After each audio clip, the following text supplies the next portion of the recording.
Are we ready to start the stream? Are we ready to start this? This is like that's like. Are you ready? What is the name of the? There's like a reference that they say every once in a while. I don't know. Charlesville. It's somewhere. It's like a show, but then it's just to start a stream.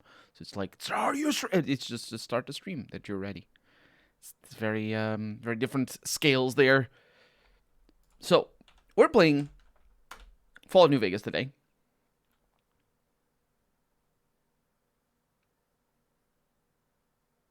And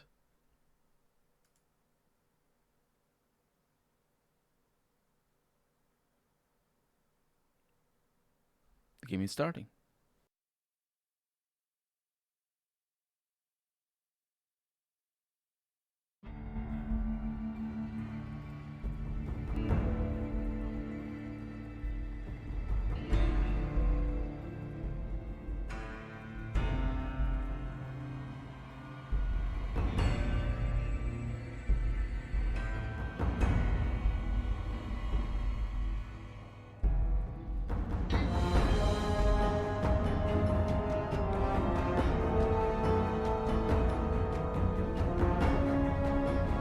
Hey Jung, how's it going? Welcome to the stream. Good unarmed weapons for me in this DLC, you say. That sounds good. That sounds exactly, well, what I do. It's so loud. Why is the game so loud at the beginning? Why? Why is it so loud?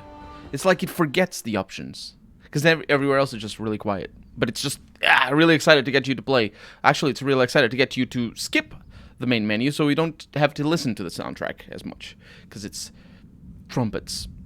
Fallout trumpets. Bethesda. Although I never know if it can't be the main the intro track can't be the same as the Fallout 3 one, can it? It sounds the same to me. I can't tell the difference. Let's see what we have in here in this dungeon. I mean, I'm sure we're not going to be able to keep going just by ourselves, but we might as well check it out. No, we're going to be able to keep going. Huh. The Zion Valley. That's where we're going. So now I'm going to need to drop a bunch of crap back here.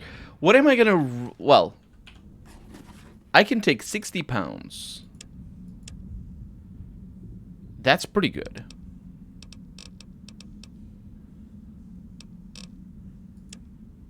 So, anti-venom, doctor's bags, 10 stim packs.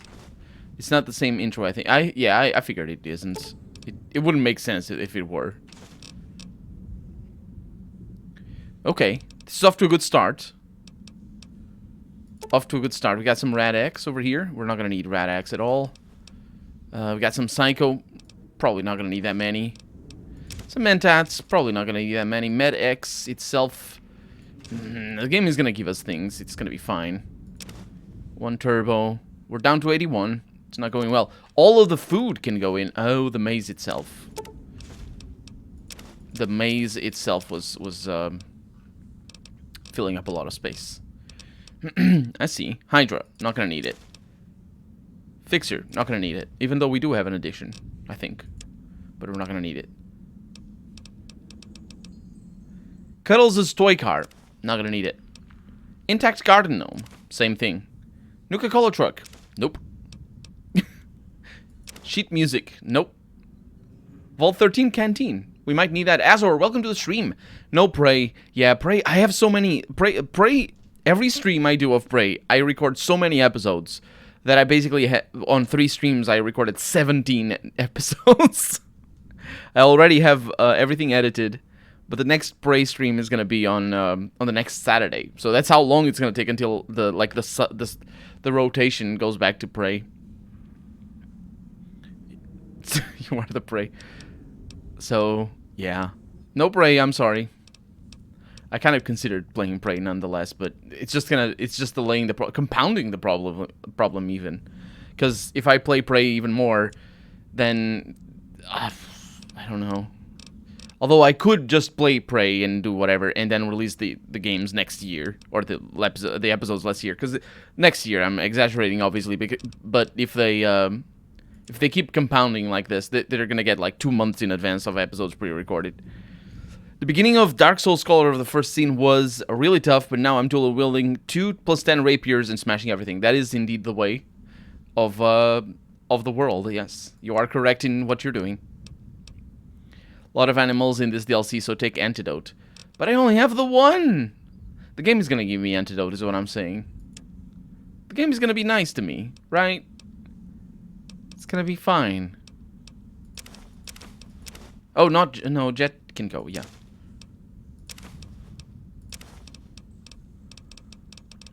It's gonna be fine. Only one drug of each. No rushing water.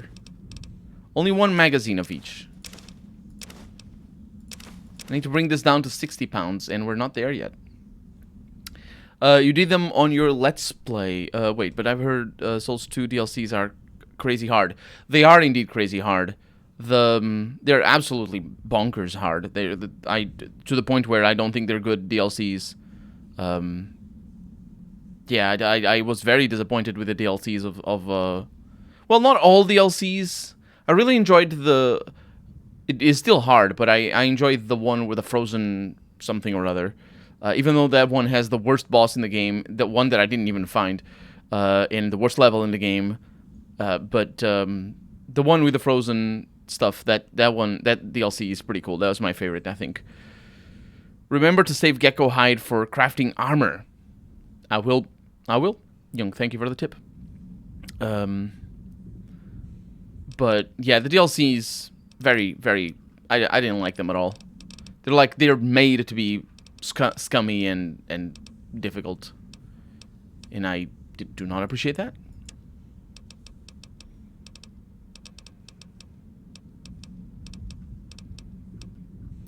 We need to work this way even further down. I'm gonna need to sacrifice my super stim packs. 1 super stim and 5 stim packs. Jed, I'm ready. Are you here to jar at me a while longer? Or are we ready to get this show on the road? Wait a minute. Black Gulch is so bad. Yeah. You're Alice McLafferty's rising star, ain't you?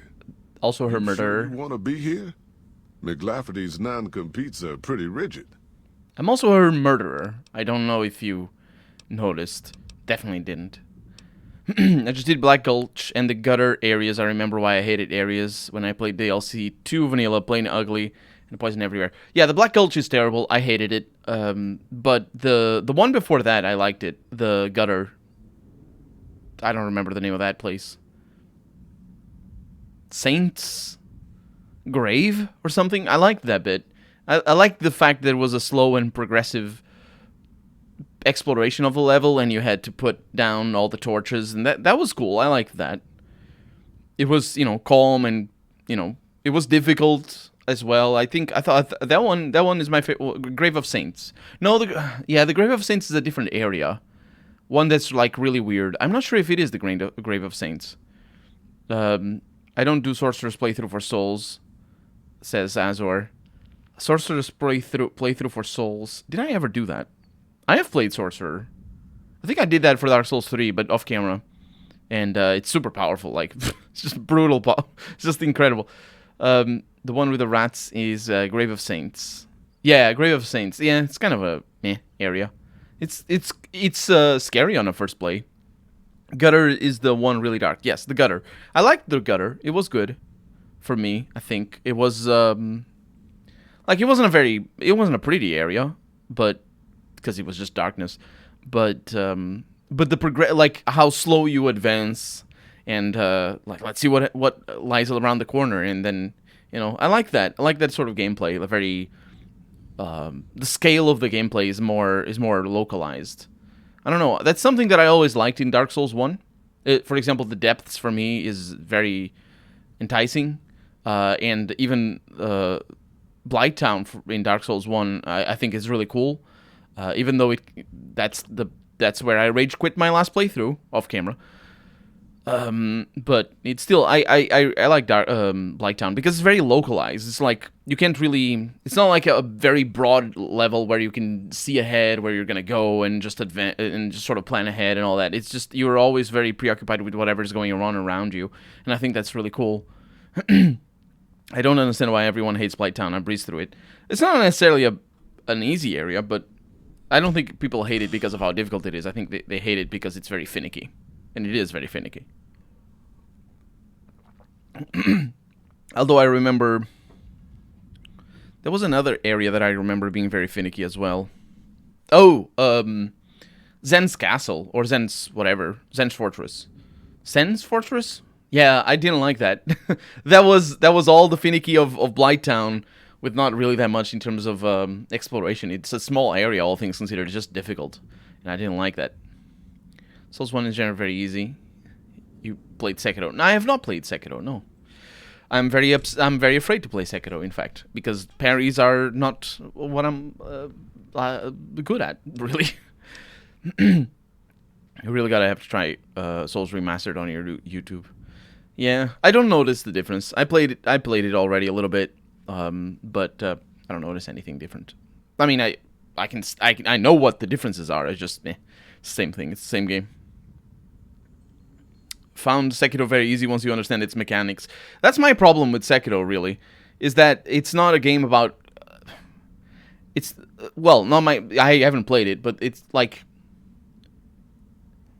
It's a game that makes it purposely obtuse and obscure what you're supposed to do, and once you realize what you're supposed to do, you can play the game and finish it.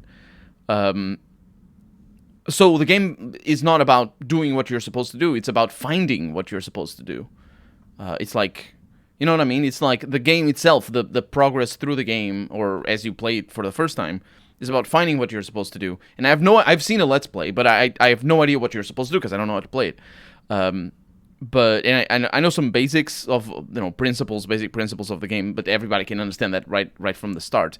It's what you're supposed to do with each enemy and all that. And I just don't think that's a good thing. I like just give me the information up front and let me have fun. That's what I like. That's what I like in the simplicity of a sword in Dark Souls, is that you can tell where the radius is of your attacks and the reach of your pierce attacks and your leap attacks and all that sort of stuff, and you have the tools at your disposal right from the beginning, and then you play with them and play around with them, and that's what's fun, I think, in any game.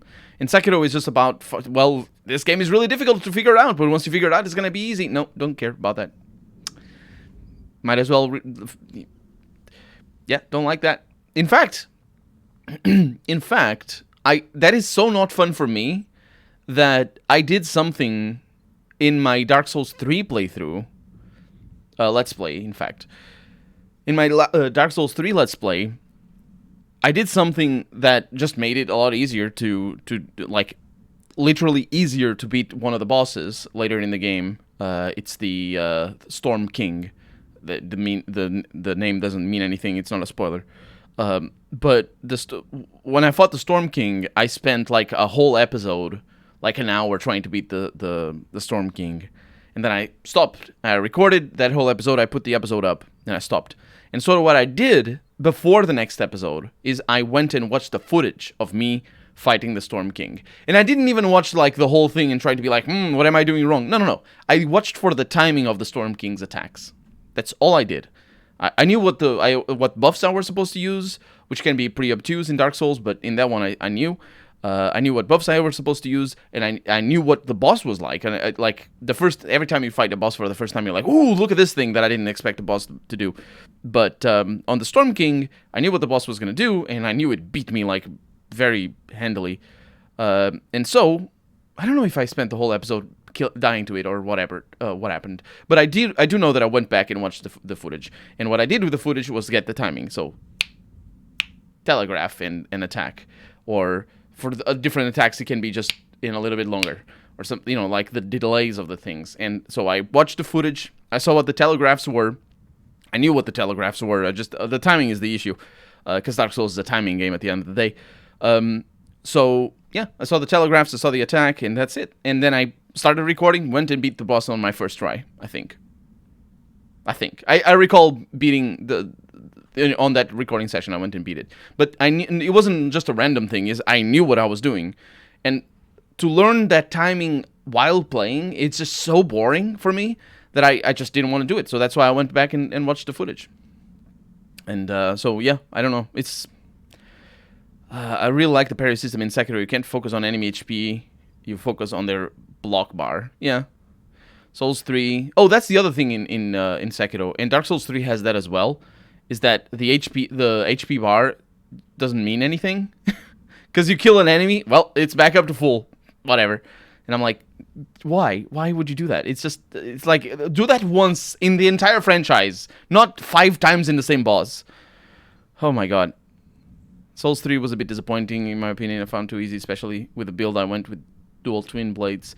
Yeah, there's some builds that are really make the game really easy. I feel that Reach is the one that makes the game the easiest. I looked into the first time I played it. I played with an Albert, and it is a lot easier. The best bosses of any From Software game. From a design standpoint, or do you mean like from a gameplay standpoint?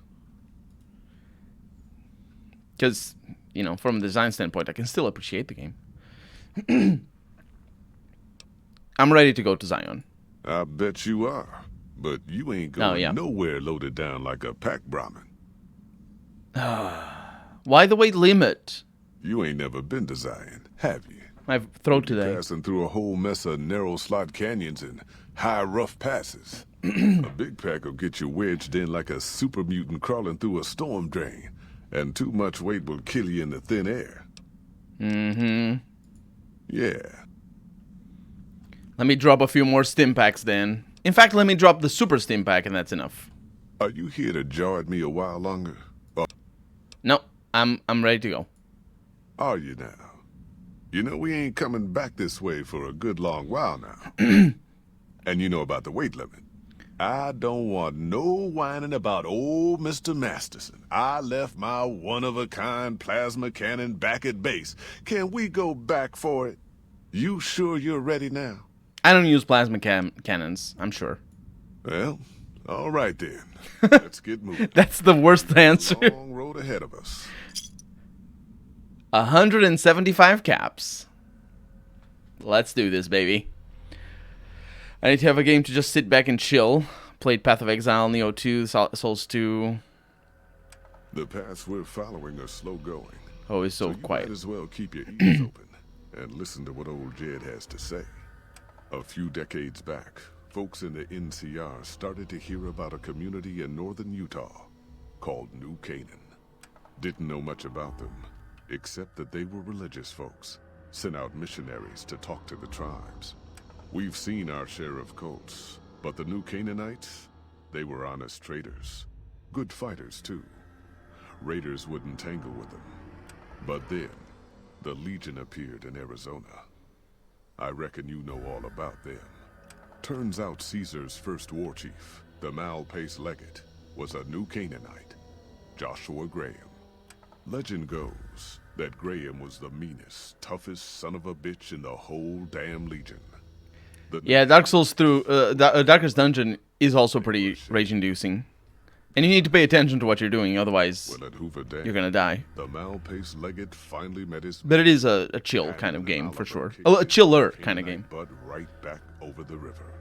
Caesar had to make an example for the others, to show them that even at the highest level, failure wouldn't be tolerated. He had Graham covered in pitch, lit on fire, and thrown into the Grand Canyon. People say he didn't even scream on the way down. Not long after, some of the slaves and tribals started to talk. Said Graham wasn't dead. Shouldn't have been any surprise. All this talk bothered Caesar, so he forbade anyone from speaking his name. Wanted to erase Joshua Graham from history. He got his wish. That's right. Joshua Graham. Caesar himself talks about Joshua Graham. Place came legends. So that line doesn't make any sense. The wastes. I wonder if it's retconned. Just a tribal ghost story. But New Canaan's been silent for a long time. Maybe it's a coincidence. Maybe the Malpace Legate is dead. Or maybe Joshua Graham did cross I will indeed, Azor. and finally found his way back home. Complete 50 challenges. What did... Oh, quest marking. All right, people. Been a long couple of weeks, but Here we go for the last level up. I'm sorry I'm cutting you off, but that's what I'm doing today. Let's see. So I can max medicine out, which is a bit of a wasted thing. But I have 15 points. At least we use medicine. And I kind of wanted to go up on survival. 70 might be good. Let me choose the perk, says Jung. We'll see. We'll see. We'll see. There's not a whole lot of other skills that I really care for. Oh, the barter, making it 25. And let's bring barter up to 25. And that thing, that means everything is sort of okay. Survival is not. We're never going to be able to get 100 survival. But for perks. Implant GRX. Burden to bear. The Wastelander with the most gear wins, or at least survives. You can now carry an additional 25 pounds of gear and stacks with strong back perk, which we don't have. At least I don't think we do.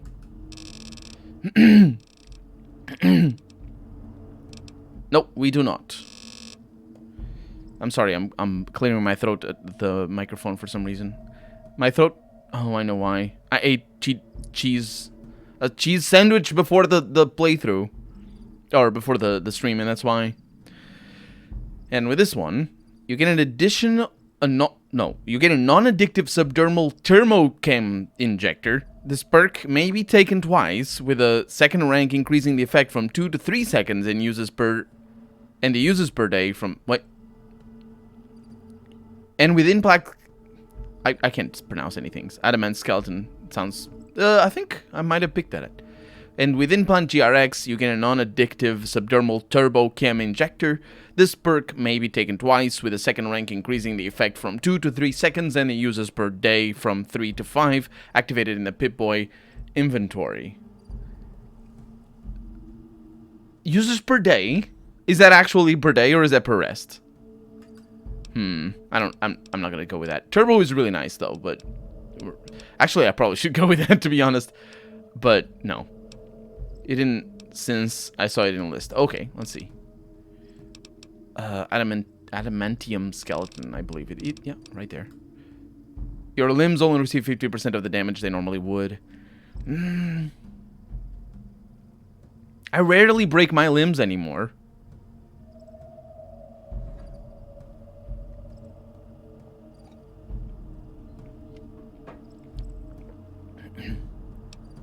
But then again, I don't think I have too many perks that I want. So let's see. Confirmed Bachelor. Friend of the Night.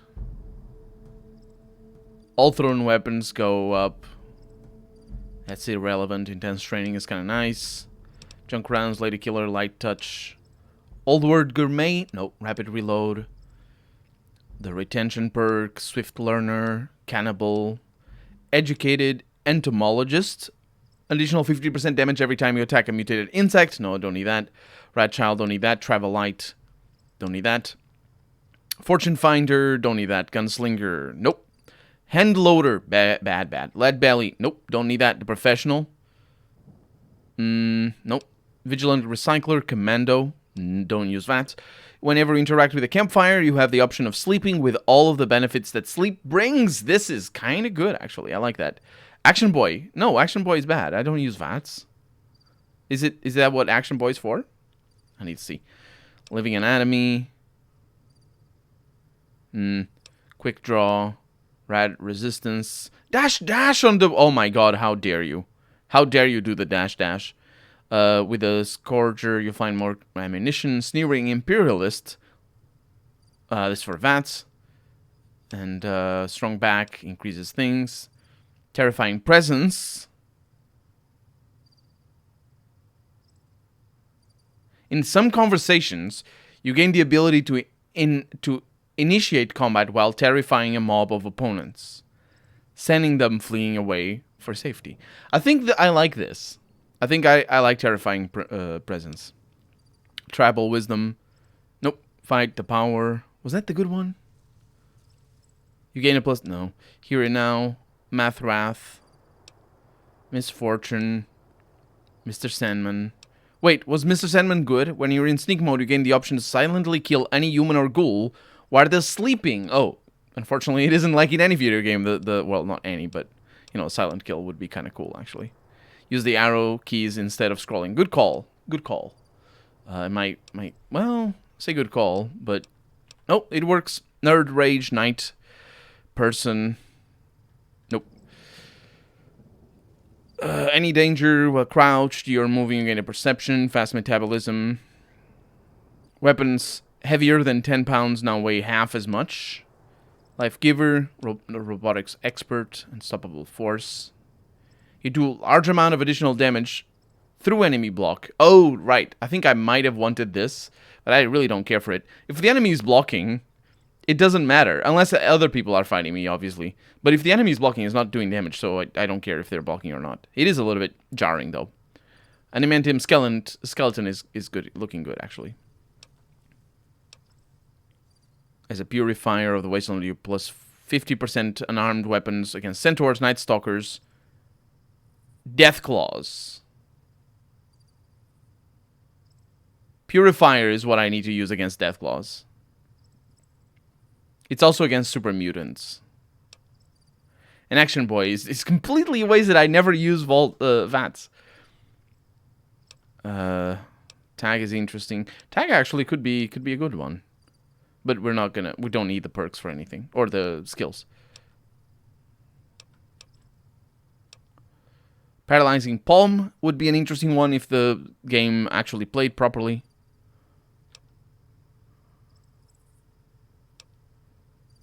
The Explorer is the one.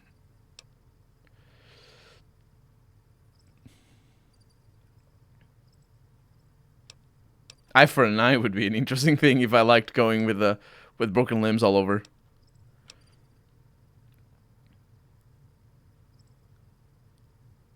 Mm-hmm.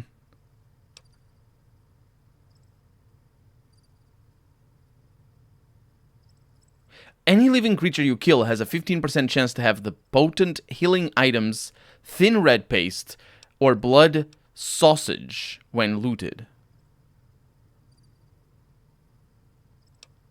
That would be interesting.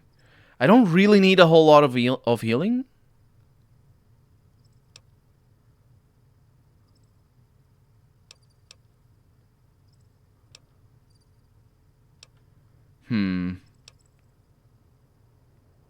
Oh, the broad daylight. That's handy.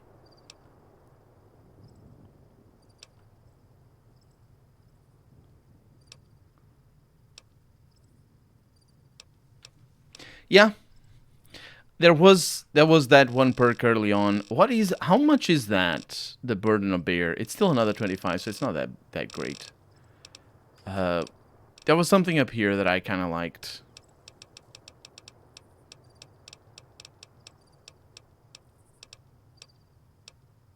Living Anatomy? No. Terrifying Presence. I'd say go for Deathclaw perk. What would the Terrifying Presence be?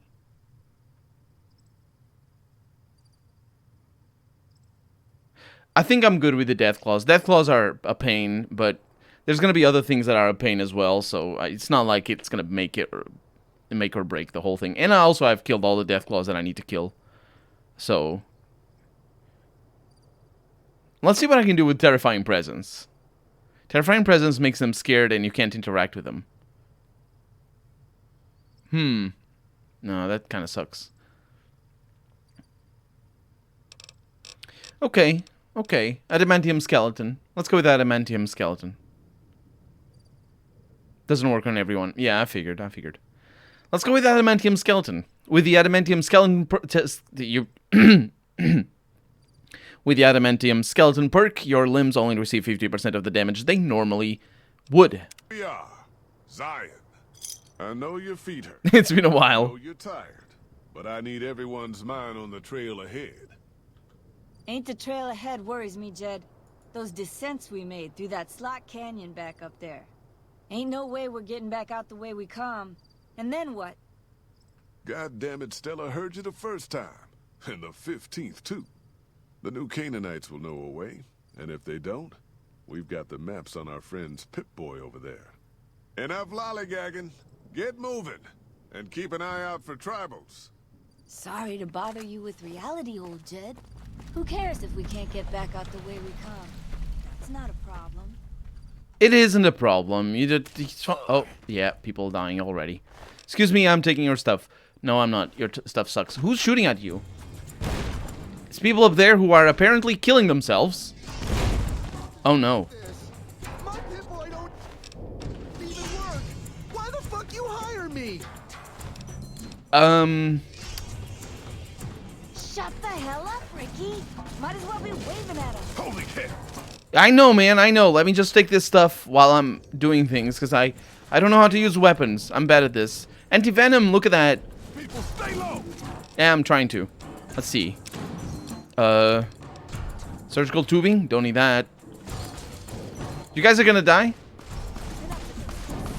Woohoo! Here I come. I was a sheriff once, goddammit. White Legs Painmaker. Dark Dakura. Oh, and food. I'll take the food, though. Stella! No. Don't you die on me, woman. Yeah, y'all died. Excuse me. I'm just gonna stay over here if you don't mind. Tuning power armor should help out. I don't have weapons. That poison, that was poison you took from tribal. Yeah, I figure. I don't know what it's for, but I'm just gonna hang on to it. Did you guys make it over here? Is it okay for me to go out?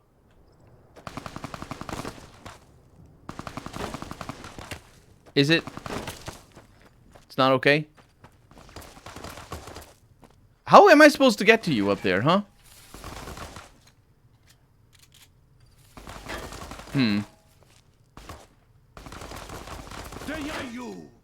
What? I didn't. Oh, some of you. Stop it.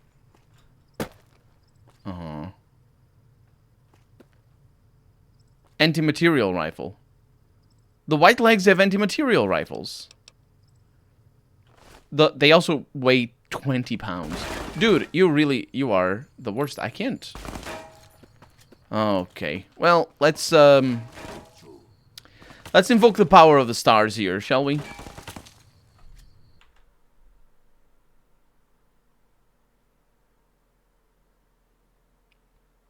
I'm gonna show you what's gonna happen.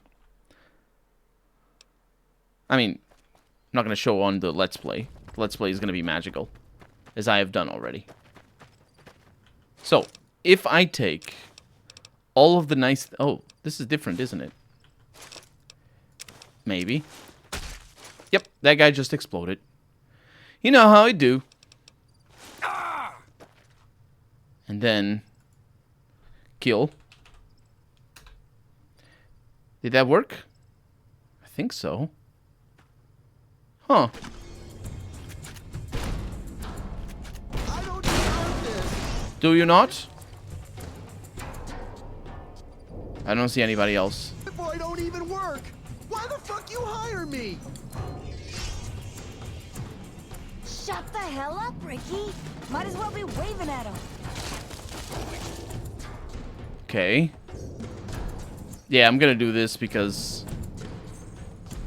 there's somebody up there. Because of the entry, it's the only area of the game that doesn't allow for you to punch people. Stay low, people. Okay. People, stay low. Oh.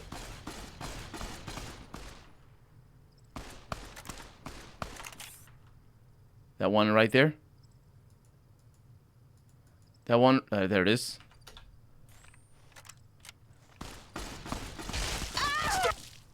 Oh, screw you. You can't kill her, can you? Oh my god. Is Stella supposed to die in here?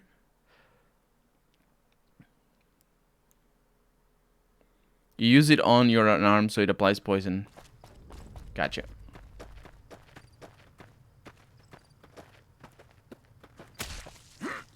So that guy dies of magic. That guy died of magic as well. I don't deserve this.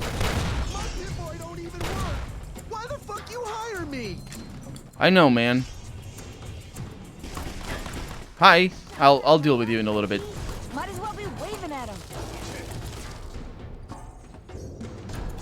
Stay low, people, stay low! Yep. Enough of this. We're sitting ducks here. Here I... Oh, come on. Stella! No. Don't you die on me, woman. She's supposed to... Oh, they're all supposed to die. Are they all supposed to die? It's scripted. Is everything scripted?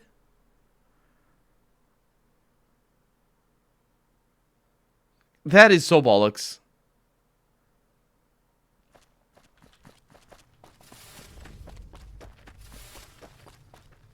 Is everything scripted? That is so bad.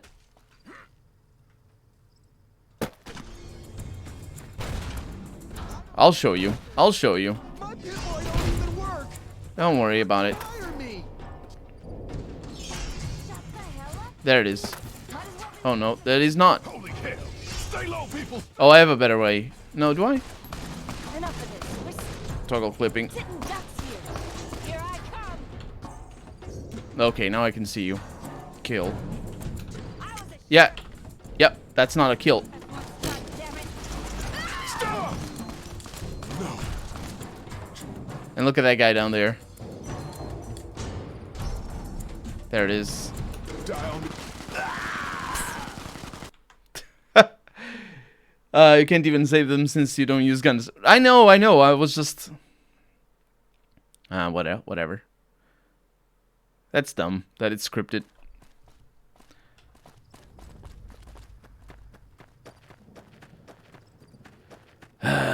Whatever. Scripted events are just bad. They're bad.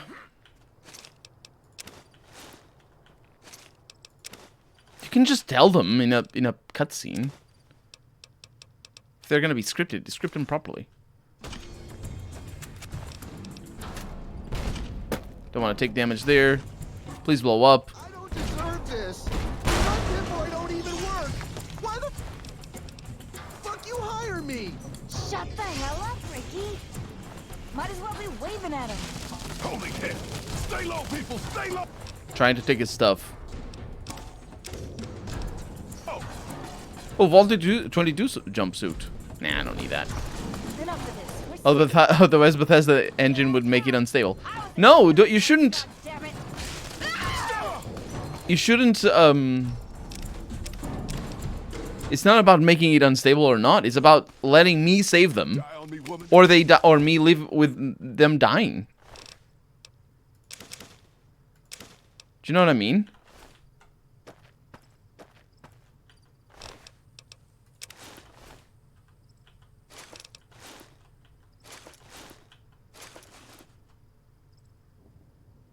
Okay, there's gonna be a guy down there that I can't kill, basically.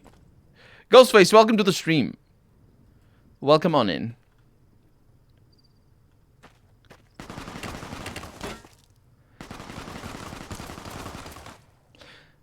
You're gonna die of magic. That guy, I can't reach him because I only have fists, and I must only have fists for the entirety of the game. I just found out my grandfather. Oh, I'm sorry, Ghostface. I'm sorry. Hopefully, I don't know. Yeah, well, I mean, welcome on in. Welcome on in. Magic. Told you. Ooh, also, did I get you?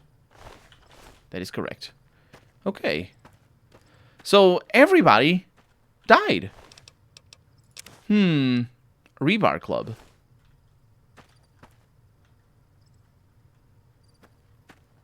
Excuse me. Hi. Yeah, I'm pretty powerful like that. They have 48 auto submachine guns.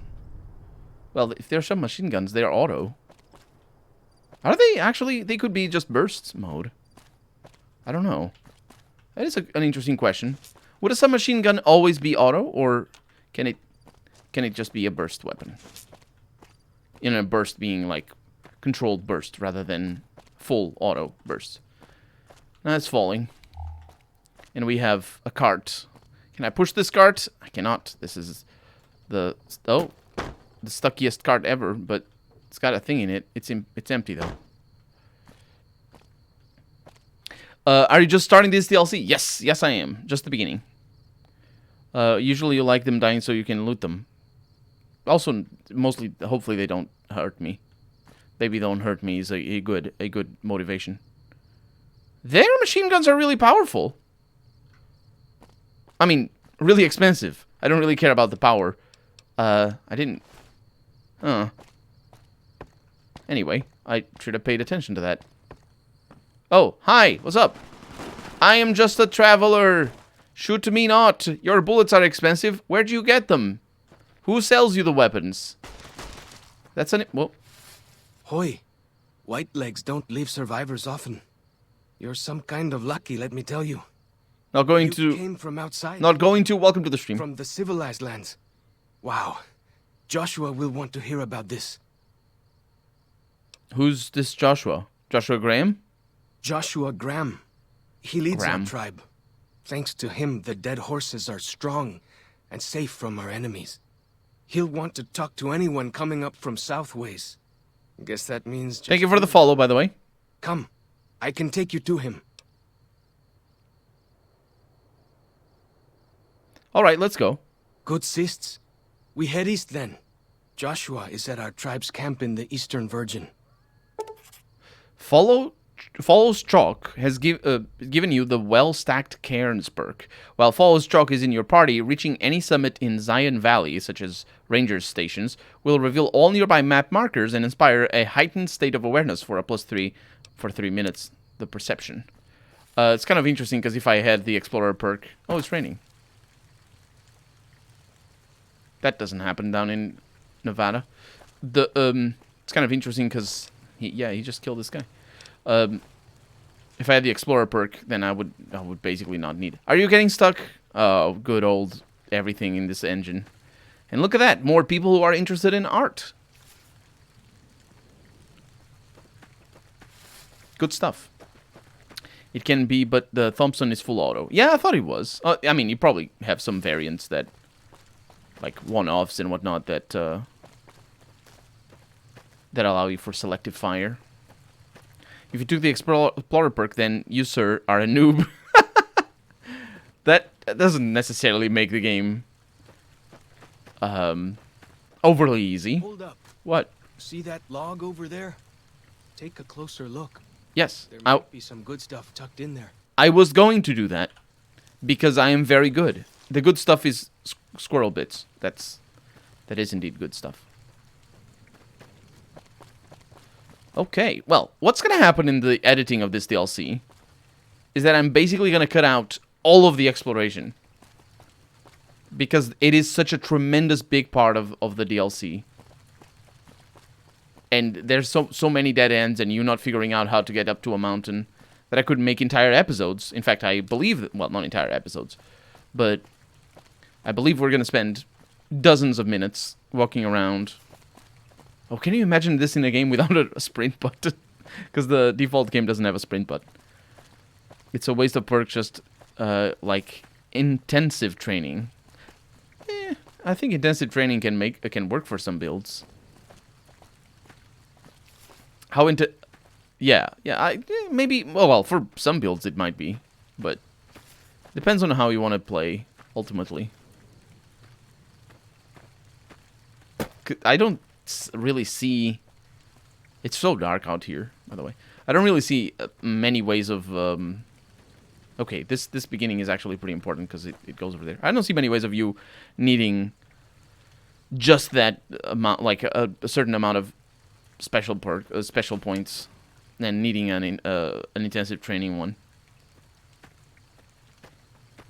it is a hiking trail from before the war. Can we... What time is it? It's very late. We follow this path for a while. Nice view of the river. Yeah. Well, if it were day, it would be a nice view. At night, it's kind of difficult. Also, the mods that I have make it a little bit weird and janky. Let's keep going. First off, if you want to get more attributes, you increase in your base and for implants. Yeah, that's a good point. Freeze. Don't move on us. Yao Guai.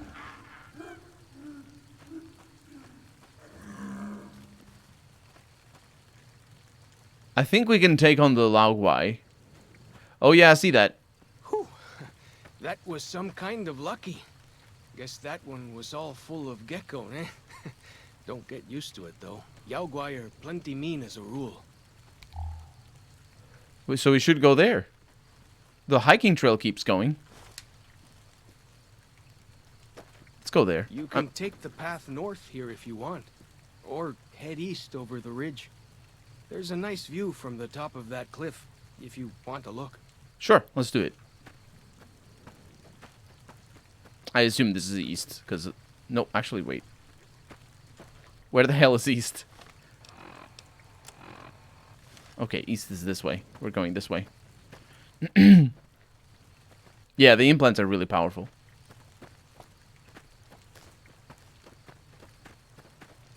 And depending on... I think it's your endurance, you get more or fewer. So endurance, in a weird way, is the most important perk. Or stat. Because, yeah. You lose a perk, so if you struggle with death claws, you have maximum level.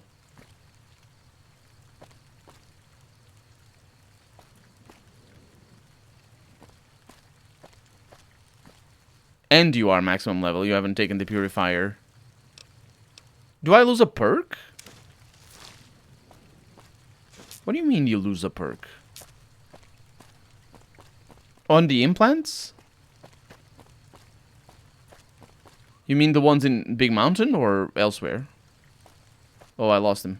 He fell or something. It's gonna be fine. Like the shadow of a ghost. Oh, speaking of which, this guy doesn't... What's going on? What did you kill? Geckos.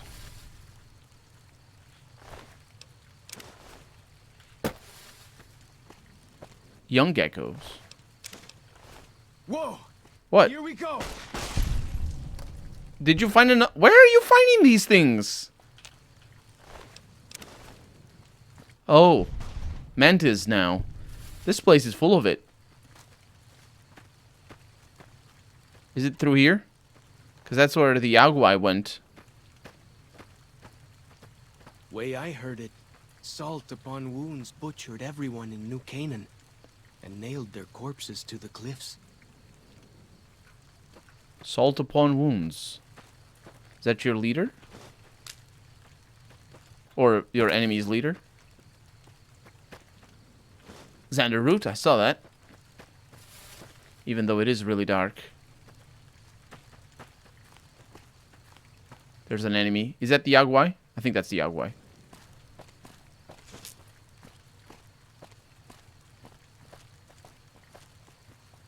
We're gonna be fine. It's just a tremendous monster. Oh, it's sleeping as well. Yeah. Yaguai. Without a head. Oh, the food on this thing. It's a little bit bad on the radiation, but... Oh, we're gonna get the view, aren't we? Oh, that's bad news. I almost fell down there, by the way. If you're wondering what just happened. The spine.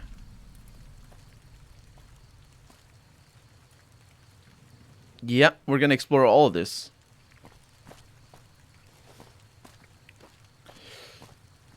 One punch a giant mutated bear. I am very powerful, though.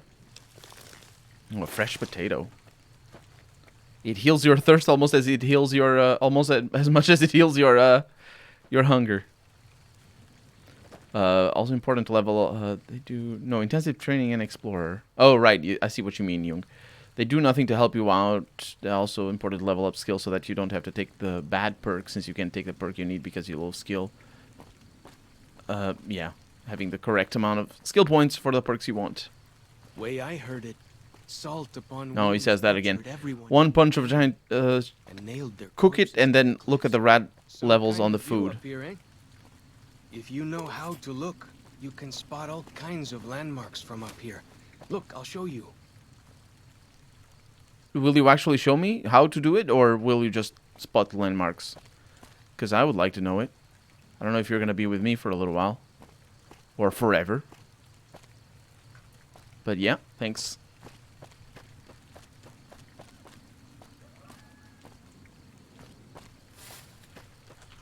Let's actually look at the map. Oh, we only see a few. Yeah, we only see a few. We don't see all the locations. Exploring this level,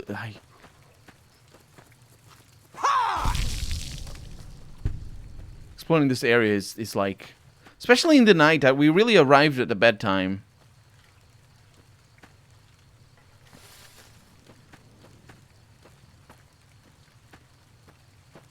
I think we have a cave over here. Let's see what this is. Nope. What did that scorpion do to you? It was stuck in the geometry. I can't allow that.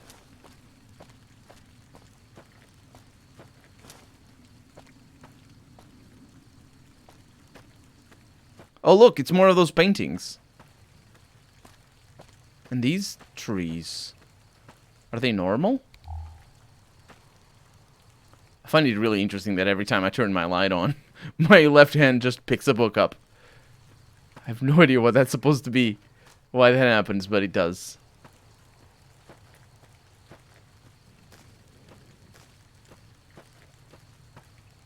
Oh, look at the pretty flowers.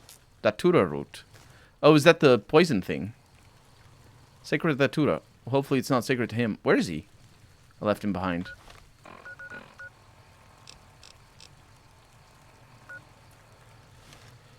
Ah, what an idiot.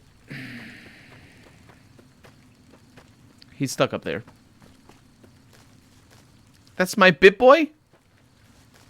That looks like a book. That's not a Pip-Boy. It can't be.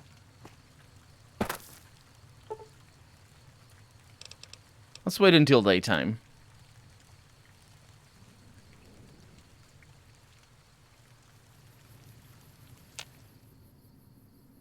Much better.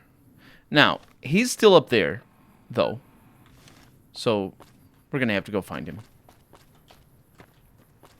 Wow, this map is infuriating to navigate. Come on! Pathfinding is unbelievable.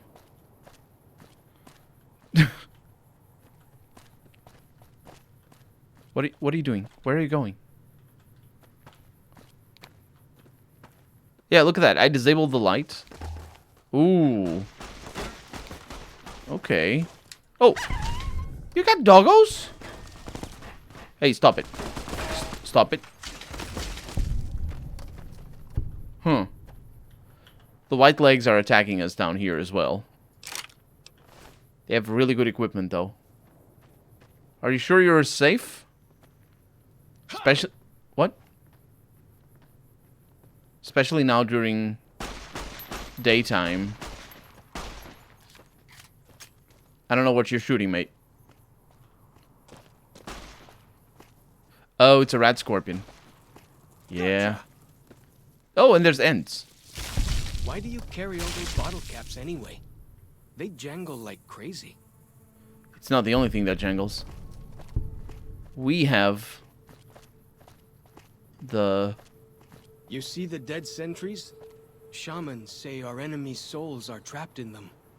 But Joshua says it shows we're serious about fighting Whitelegs. The dead sentry... Oh, you mean these things? They're the heads of your enemies. That's the heads of the sentries of... Right, the dead sentries. Makes sense. What do we have over here? Nothing. Thought it was going to be special, because, I mean, it makes sense that it wouldn't be. It's right by the road. Speaking of which, where are we going? Zion National... Handprints? Dead horses and sorrows mark them on taboo places. Places from back when. Good thing for you, I don't buy into that stuff. Good thing for me, I suppose. Or for you, I mean... Because you don't need to come with me in there. Ooh, got pork and beans! You guys don't eat pork and beans either? How dare you? Ooh, Yagawai steak. Okay. I can make 2 of them. I don't need pork and beans then. Oh, look at those. And you got a toilet.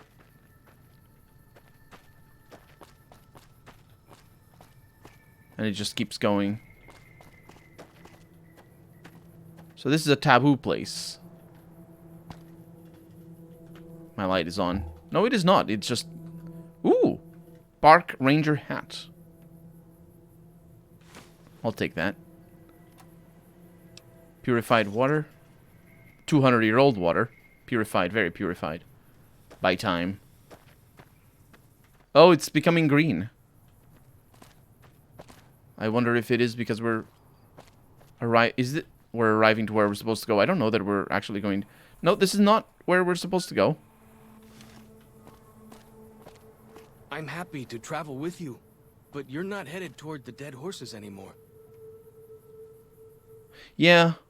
I don't know where that leads. But let's go to the dead horses then. It's definitely your big boy, says Jung. It could be. I can see that. I'm gonna start New Vegas again, but I'm sure what I'm gonna do. Any ideas?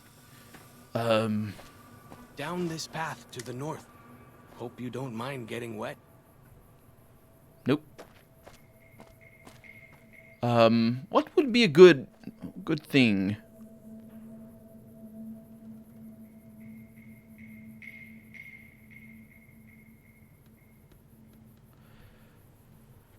I don't know. A mixture of burst weapons and melee weapons. Melee weapons for everything, and then burst weapons for the real tough enemies.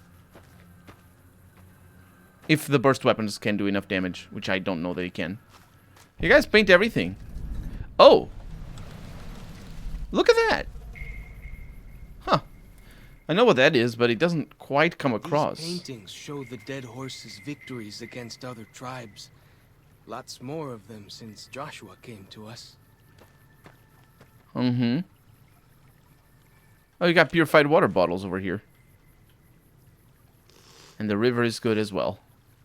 Which is a surprise, considering all the boats dying and rotting in here.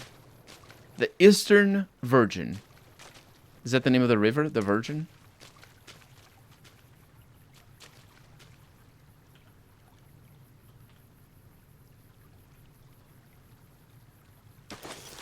What? I don't know what that sound was. Big Horner hide bed. That's nice. Sacred Datura root. They make poison. And I have poison resist over here as well. If I need it. You guys abandoned this place? Healing powder. Datura anti-venom. Cure poison. I can make 1. Sure. I'm very good at survival, you know? Not as good as you guys, maybe, but... very good nonetheless. Is this the way? Nearly there now. Watch out for traps in the water. Got to Really? keep the Whitelegs out somehow, eh? Oh. Well, I'm gonna disable them because the Whitelegs are not scripted to come over here. You guys are dumb. But good thinking. Also, watch out for traps. There's the one trap. Okay, the two traps. Lovely trees in here you guys got. What is this? It's a fish! There's a fish.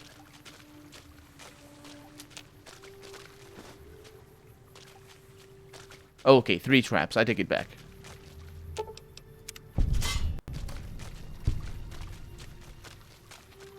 Like the shadow of a ghost. No, I crouched by mistake. I was looking at that spear. Why'd you have that spear just laying there? Is it not a good spear?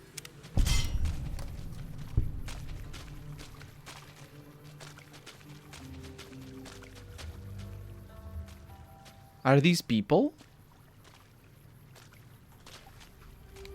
These drawings. I don't know. I went for sneak build last time. Yeah. You don't need to do sneak. Fallen rock cave. What are these? You're not gonna tell me?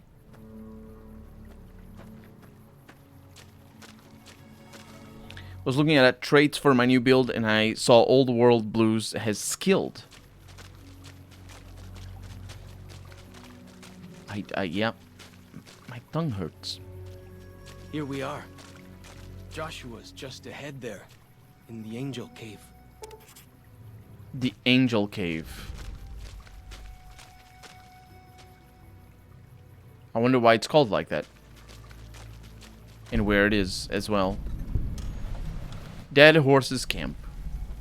Oh, hi. Let me turn my light off. Hoi. Hello? Hoi! Hoi.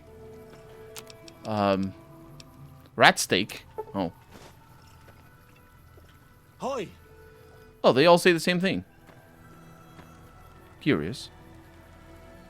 They have gecko meat lying around. And all this stuff is theirs. Oh.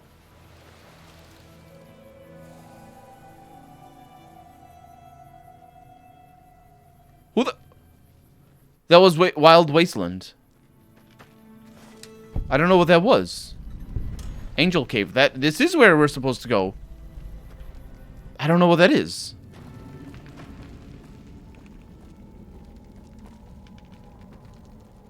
Hoi. Auslander Zuka Joshua Graham? Yes, I am looking for Joshua Graham. Can you tell me where he is? You know our tongue. Smart, Auslander. Joshua in high place of cave. You show respect, Utman. Interesting Joshua build. is greatest warrior. You show him no respect.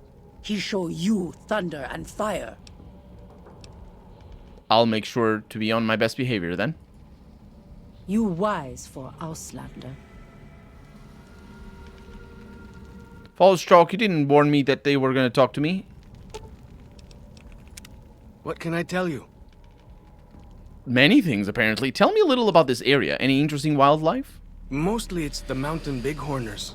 Whole herd of My them up back on is the already cliff. hurting. That's bad. Usually they're not too aggressive, but lately... But my throat is feeling better. My guess is one of the calves got lost somewhere along the way.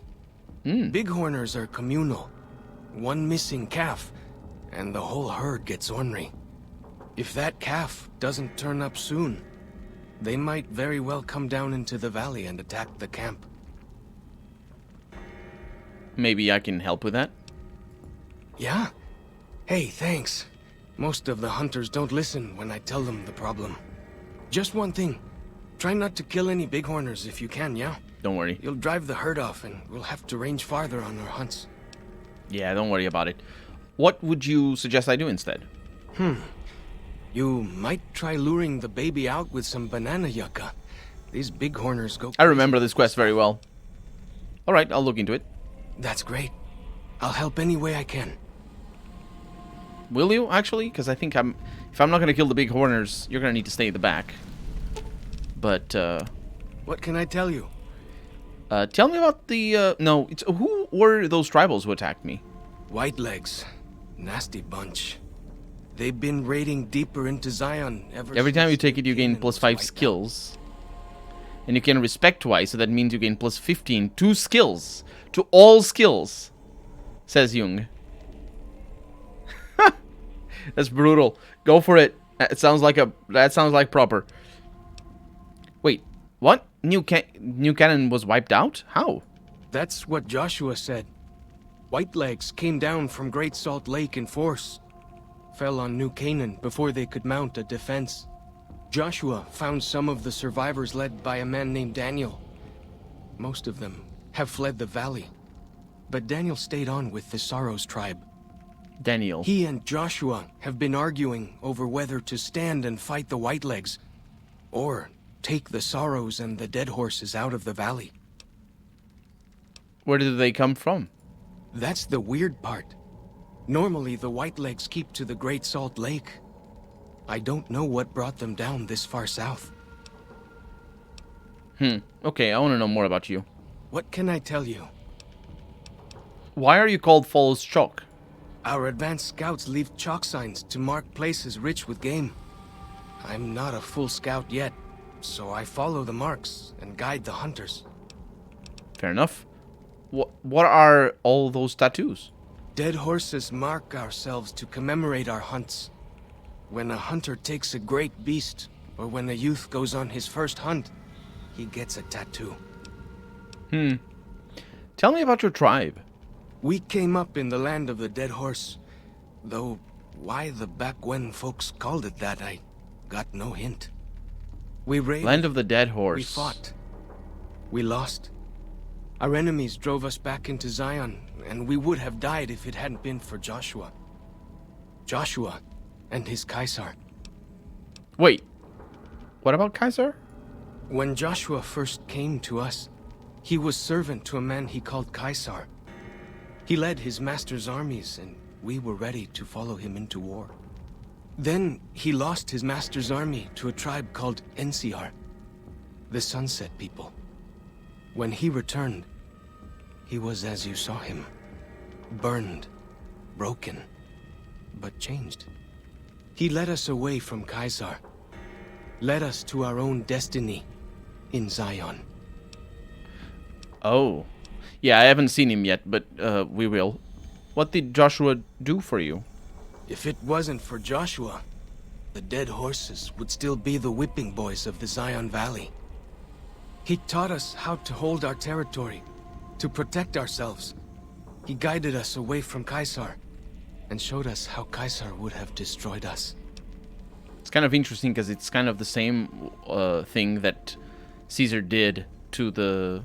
I don't remember the name of the tribe that he was captured by, effectively.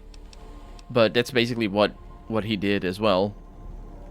Except in this case, it seems to be more about defensiveness rather than offensiveness. But what do you know about the New Canaanites? Little bit. I met some of their missionaries a few times, but I've never been to their city. Joshua could tell you more. Or Daniel, I imagine.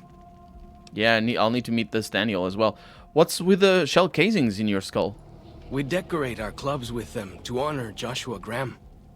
They were actually the don't see them. weapons of his old tribe, so now they are ours. Can't say they seem that dangerous to me, but Joshua says they won the West. Do you remember anything about Joshua from before he became your leader? Only a little. I was very young. He was different. Prouder, yes, but harder, crueler, more driven. Really, I was terrified of him. We all were. When he came back, I almost didn't believe he was the same man. He was humbler. He wanted to protect, not destroy. Yeah, that's what I was saying before. Why is it so important that we fight the Whitelegs, though? Well, because they're our enemies. What else would we do? They take our land, they kill our scouts. They poach our hunting grounds. Yeah. I don't have any more questions. Let's talk about something else. Ask away. Tell me about more about Joshua Graham. He's been the chief of our tribe since he came back to the valley. Went off to the civilized world years ago Yeah, to fight a war. you're gonna spend a lot of time, Jung. Didn't go well. What happened to him? You see his face, you'll understand. Yeah, well, I'll see his face. The only recent war I know of is when Caesar's legion attacked Hoover Dam. Is that where he fought? I don't know. He doesn't talk about it much. Maybe. But how can two civilized tribes fight over something as small as a dam? Small. Have you ever seen Hoover Dam? It's bigger than some of these mountains. Really? That's... my gods. Must be some mighty civilized folks who built that. You'd be surprised what civilized tribes will fight over. Now you sound like Joshua. He always tells me that tribal life is better. That I should stay here and forget the outside world. It's actually kind of interesting. Fallout 3 specifically, and Fallout 4... and Fallout New Vegas and Fallout 4 for sure, but Fallout 3 specifically sort of brought down the veil. Not a veil, but like... In Fallout 1 and 2, when you play... Specifically in Fallout 2, because that's the one that has tribals. There's actually a line where somebody is... well, the text reads as somebody being bigoted against tribals, but it feels weird and disconnected, mostly because the game doesn't want to get too deep into the weeds in that regard. But in Fallout 2, there's this one person that says, "Oh, you're very smart for a tribal," and because you play as a tribal, and there's multiple lines, including the answer to that particular question. There's multiple lines where your character can answer in a dismissive way and be like, "Well, we're basically live the same, or we actually have better things than you," and all that. And the thing is that in Fallout 1 and in Fallout 2, the way people live is really not different. The traditions are certainly different, and the religions and all that. They're certainly different between people who live in the ruins of the old world and people who live in new-made buildings, basically. Although I say ruins of the old world and new-made buildings, but Shady Sands is all new. I think they made that whole place up. It's not the ruins. The first town you visit in Fallout 1, it's all new buildings, I think. But the point is, it really isn't the difference that exists in Fallout 3 and in Fallout New Vegas, where people have radio, people have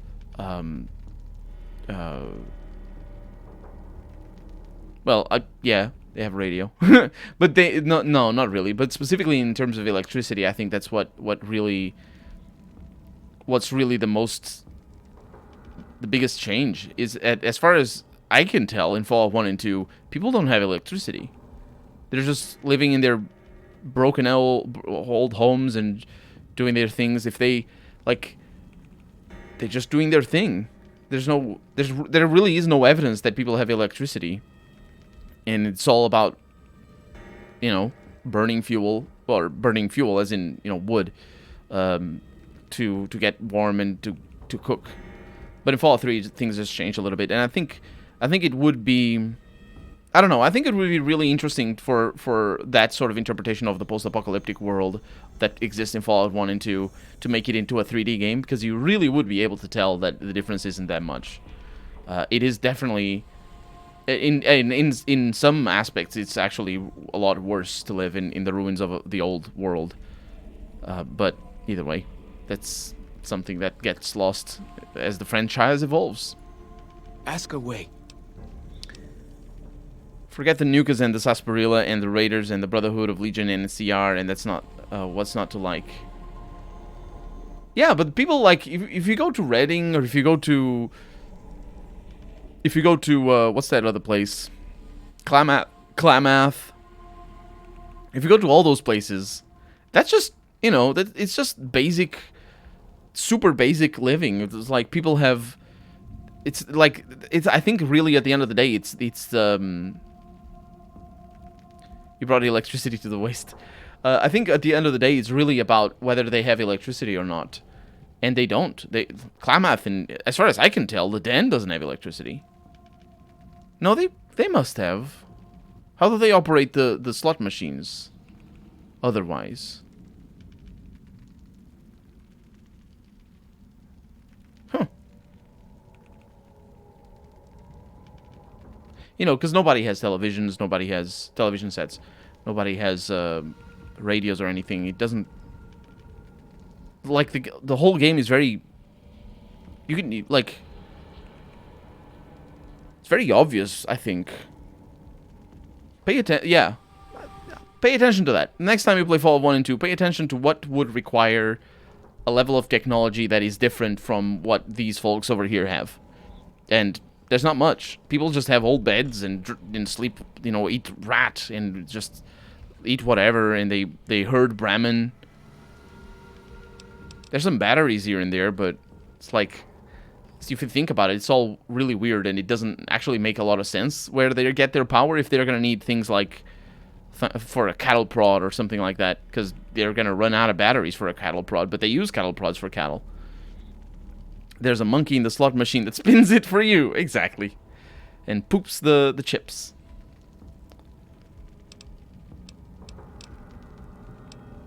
Okay, nothing else. Talk to you later. Go with fortune, friend. Look at that.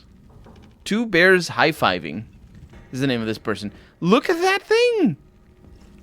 It's a Deathclaw glove, except it's a Yaogwai. Hoi. Hoi, indeed. And look at that. They have Nuka-Colas here. Although they could just be repurposing the glass, which is a fairly good way of doing it, honestly. Look at that pretty flowers. Or, not flowers, but... Oh, you got these things. These are important, because I'm very radiated, and I rarely... Why do you carry all those bottle caps anyway? They jangle like... I rarely pay attention to that. Don't the slot machines run on pre-war techno-electric radio isotope generators? Supersonic Tumbleweed, welcome to the stream. Yes, that sounds like a reasonable explanation, honestly. And that's exactly what Fallout does as well. There is a plastic skeleton underneath this rock. Do you know that? There's also a firebomb in here. Okay, I take it back. There's no plastic skeleton underneath the rock. There was just a plastic arm outside of the rock.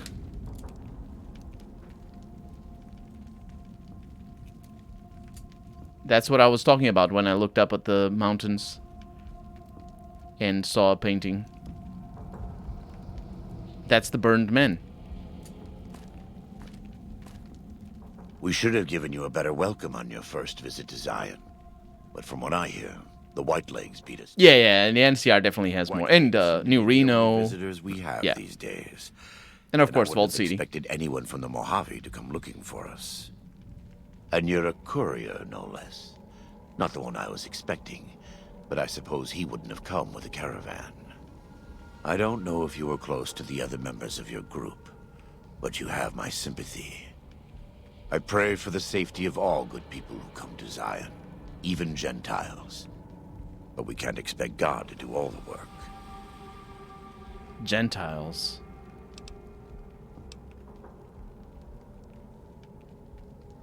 I came here with the Happy Trails Caravan Company to make contact with the New Canaanites. Happy Trails. I remember. They were good friends. I have bad news for your employers. New Canaan was destroyed, its citizens scattered. All because of the Whitelegs. And Caesar, of course. The Whitelegs want to join the Legion. Caesar's rite of passage is the destruction of the New Canaanites. Almost assuredly because of me. The good news is that we can help you find your way back. Daniel, one of the other New Canaanites, has made many maps of the region. The bad news is that we can't help you right now. Not with everything. He's unloading it.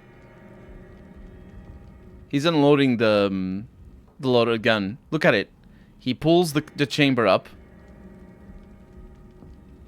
And it doesn't go back because it doesn't have a bullet in it. He's checking to see that they're empty. Unless... That's right, that's how... No, they have... How do those work? Huh. You need to take out the mag first. Yeah, if it's empty, look at that. Look at it. He pulls that back.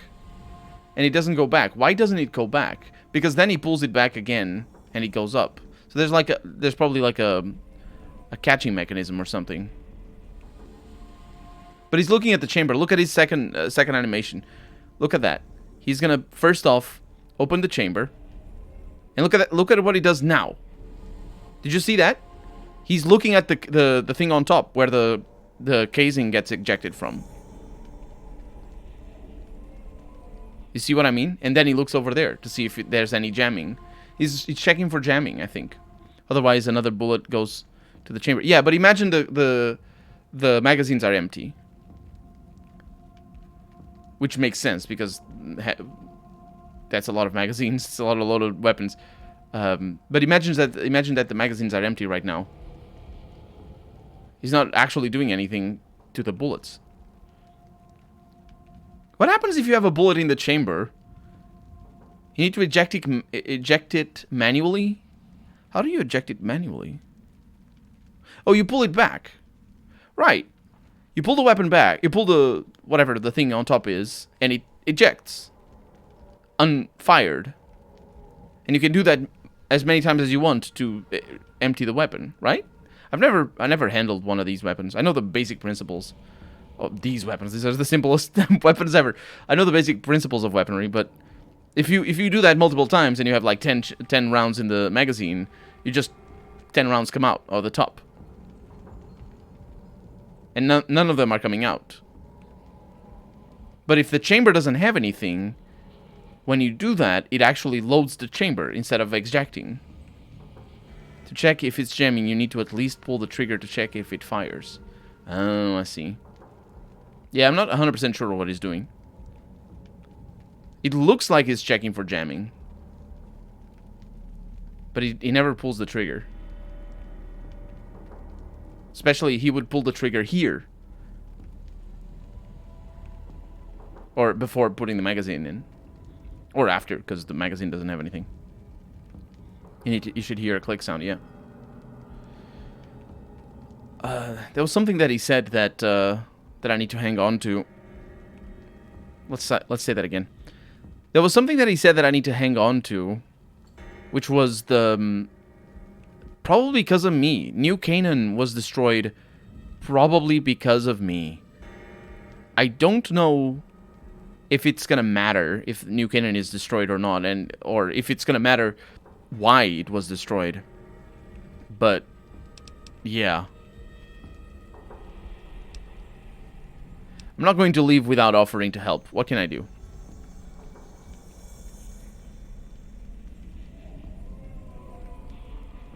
Let's go with that.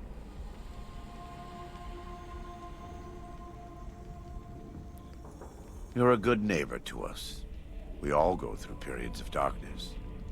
In such times, we can turn to the Lord. But it's good to have friends. Daniel and I need pre-war tools to help us navigate beyond Zion. Should we need to evacuate, these instruments will be vital to us. Normally, we would have some of the dead horses or sorrows look for them. But many pre-war buildings in the valley are taboo. They won't go inside.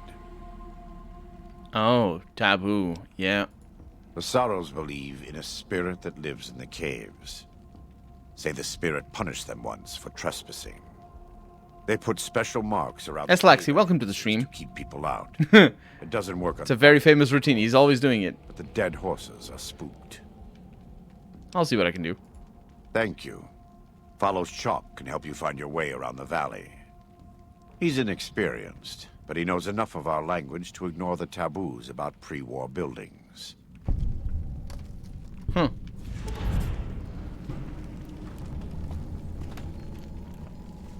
Well, let me just look around then. Oh, this goes outside. And I have a new quest called Tourist Trap. Sensor module? And duct tape? Obviously, all equipment that he needs. What are you doing with those guns, dude? Checking for jamming or something? Welcome back. What can I do for you? Can we talk?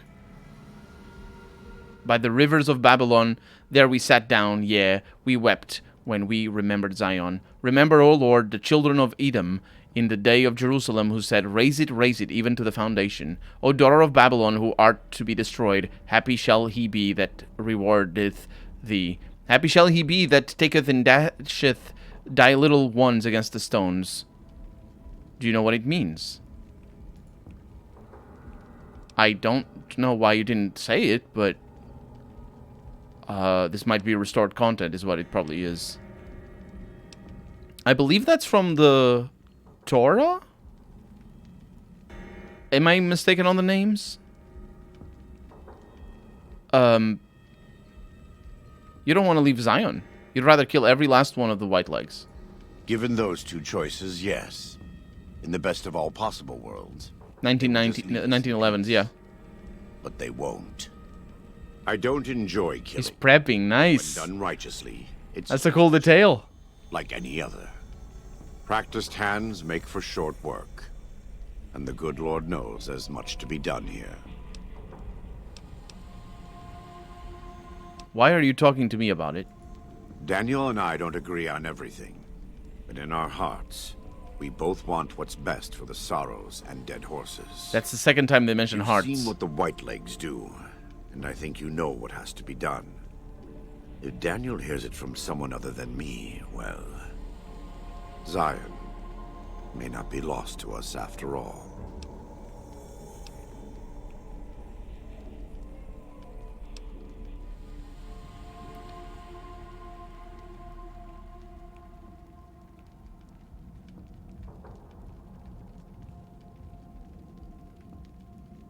I need to think about it.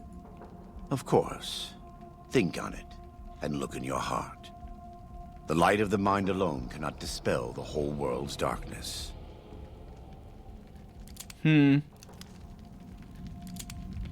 So I think that's what we need to do right now, is go talk to Daniel. Welcome back. What can I do for you? What did you say about a courier? You were... Who were you expecting? Caesar would never admit this openly, but he knows that I'm alive. I've killed enough of his Frumentari and assassins that have come looking. I've heard one of them travels the Mojave as a courier. Most of Caesar's agents meet a fitting end in NCR territory, but maybe this one survived. Wait. There's a courier who works for Caesar? Huh. And also the inevitable and imperative line about me having killed Caesar, but actually that not changing the storyline at all. That's pretty important. But I think the game handles it well. Let's see how this particular line gets handled. Caesar's dead.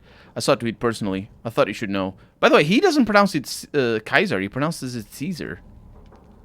But Follows Chalk specifically said Kaiser. And I thought it was an interesting detail because obviously him being a follower of Caesar, he would say Kaiser in his vain attempt at pronouncing it properly in Latin. Because you need to tap the R's. And yeah, that's mostly the... Also the Kaiser needs to be open A rather than or the little bit closer A that English has. Either way, yeah, Caesar's dead. I saw a tweet personally. I thought you should know.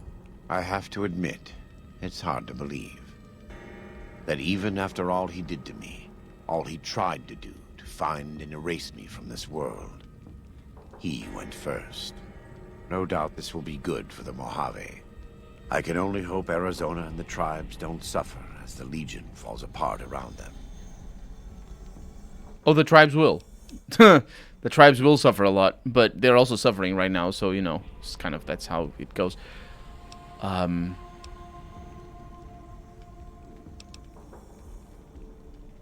don't think Lanius can lead the Legion? I think only Caesar can lead the Legion. I've never met anyone who could take his place. I couldn't. I never had a mind for logistics. I don't know Linnaeus, but from what I've heard, Oh, it's been a he while. has no interest in leading anyone, unless it's in battle. No. The Legion dies with Caesar. What follows now are just the last steps of a man who does not yet realize that he's walking dead. That's Linnaeus there specifically. It's a good thing that we mentioned him again. That's also part of why I chose that particular line. Because he's super important and he hasn't shown his face to us. Mostly because then we would be able to kill him. And then the game would lose a very important aspect of it. This game was designed in a way that allows you to kill everybody you meet. Which means there's 2 characters that you basically never meet until you are absolutely forced to deal with their storyline. And then you can kill them. And then their storyline progresses. But they're important characters. Linnaeus here is being the most important one. We keep hearing from him. Although not very often. I do wish that we heard a little bit more often from him. Because, you know, it's... Yeah. What do you know of Salt Upon Wounds? Speaking of which. Of people who we don't know. He's a butcher. Believe me, I know that. I haven't done the Battle of the Dam yet. His heart. I've been burned by it myself. That's where Linnaeus shows up. He's not the kind to let his subordinates do all the killing. That's the last thing I'll do. Because it's the end of the game. Hand in it. That spear of his. He's fashioned himself an abomination before the eyes of the Lord. I'm happy to serve as an instrument of divine justice. An abomination before the eyes of the Lord. Speaking of Lord and abomination and prey and God, what are you talking about when you say those words? I am a New Canaanite. We believe we are the heirs of a spiritual tradition given to our ancestors thousands of years ago. We have made and kept covenants with our Lord God to honor his laws. In exchange, we are promised eternal salvation after this life. A day will come when our Lord returns to judge us all. Until then, we must honor his laws and start others along the path of salvation if we can. That's why we trade with others and work the tribes. We have more than food and medicine to offer. Good news is our most valuable commodity. Good news. Sounds like a good deal. In a world filled with misery and uncertainty, it is a great comfort to know that, in the end, there is light in the darkness. Every day we move closer to our judgment. We must do our best to walk in the footsteps of our Lord and teach others how to do the same. For many of us, the road is a difficult one, but the path is always there for us to follow, no matter how many times we may fall. Do you... Oh, and by the way, they're Mormons. It's... Because this is Ohio already that we're in. Salt Lake City is Ohio. And we're close to there. Zion Valley. I'm actually not 100% sure what the meaning of the word Zion has to Mormons. But they sometimes use the term. And it's something that I'm not particularly a big fan of. Because including real life religion in role-playing games specifically. If it's not a role-playing game, if you don't have choices, then it's not as big of a problem. But in role-playing games, it's kind of something that I don't like because it hinders your. I think it hinders your role-playing abilities a little bit more because it speaks a little bit closer to you as a person, as a player.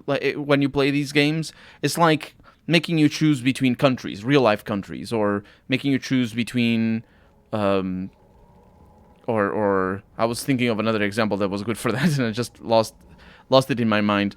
But it's like you can't look at it impartially, whether you're a Mormon yourself or if you are not, how you think about the religion specifically, and you can say to yourself, "I'm gonna play right now and side with them," and because I'm saying this as sort of a preface as well, because the storyline of this DLC does revolve.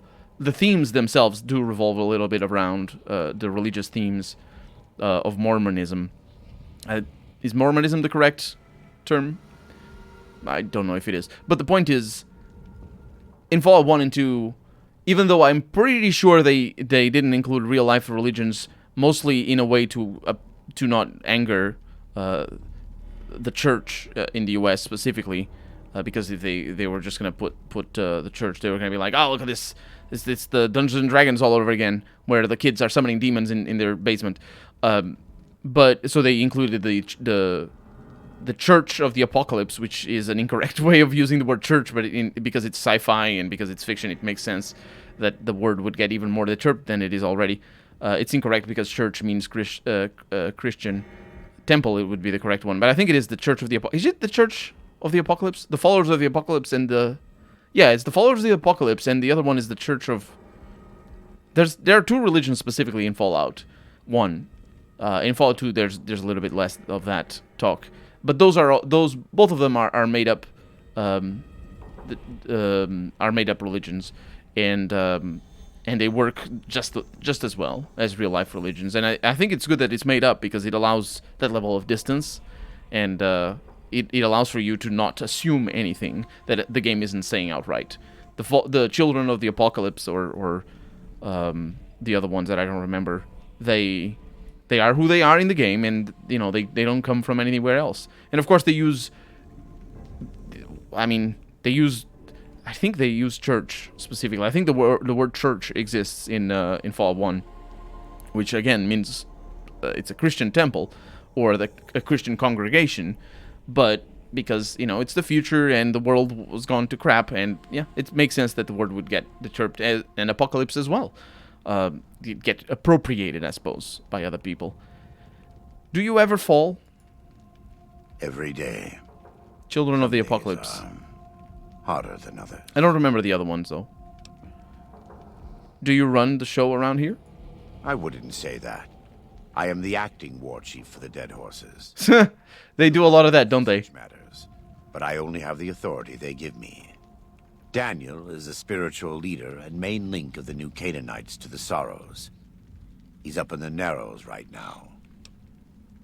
Up in the Narrows. That's where Daniel is. Here in Portugal, it's mostly...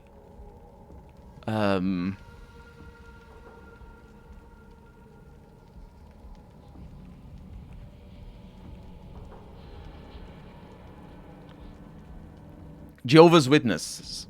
That's the term. I was trying to remember how to say it. Yeah, it's mostly Jehovah's Witnesses. We don't have a big presence of Mormons here. Do you have anything to trade? We do. Though the Whitelegs destroyed New Canaan, they didn't destroy all of our supply caches.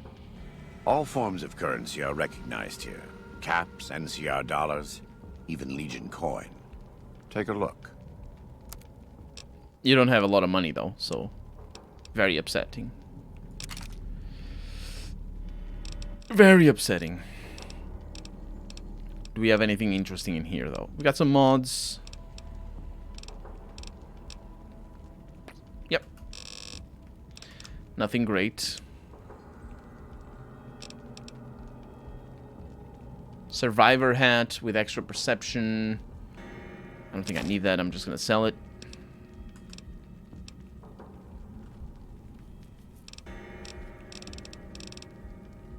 Got some potatoes and food, a lot of food.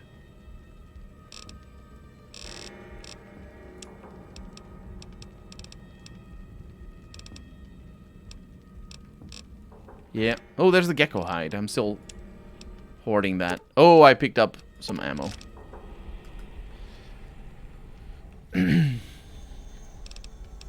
Oh, you meant Jehovah's, not Mormons. they're very much not the same. I mean, they're still Christian, but the point is that they're different. They're different, what's the word? There's a word for it. Sects.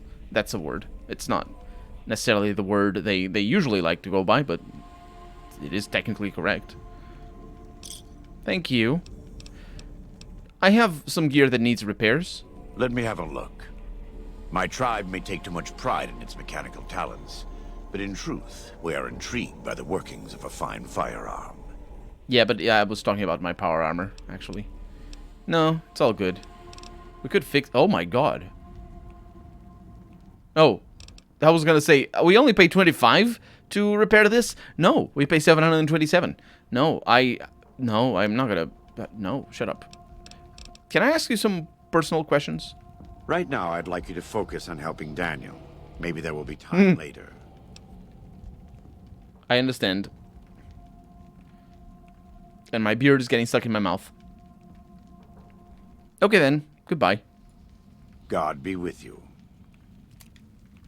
Oh, he didn't do anything on that weapon. Yeah, he's got a lot of stuff up here. Let's see what this leads. They're Out here. You were gonna say? I mean, this is the direction we're supposed to go, I think. Or is it? It might be... Oh, look at all the hands! It might be where we need to go for the bighorners thing. Oh, there's people up here. Oh, we're gonna see it written. Good. Indeed, very good. It wasn't Hoy like the other ones. Okay. Oh. There's scouts up here. You didn't take the survival cache. Ball cap. It's marked. Hey. Hoy! Hi. Oh, that's where we came from, right? No, it is not. Or is it? I was down there, and then I went over there. Yeah. Yeah, it is where we came from. I just shaved today. You should try it. I should indeed, but my shaving machine is broken. I will be... I need to return it for the thing, for the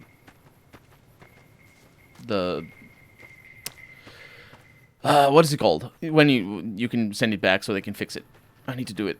And our lockdown is semi-opening up tomorrow, actually. So this week I'll be going to Porto so I can turn it in. Oh, not power armor. Also, let's take it. Also use the armor crafting you need, leather armor and power armor. Metal armor, rather. Warranty. Thank you, Supersonic. That is indeed the thing.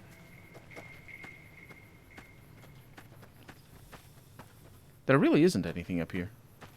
Huh. Okay. So I'll see you later, Joshua. Have fun doing the things that you're doing. So I finally get to explore all those taboo places without the other scouts yelling at me? Yep. Can't wait. Let's find out. He's gonna come with us.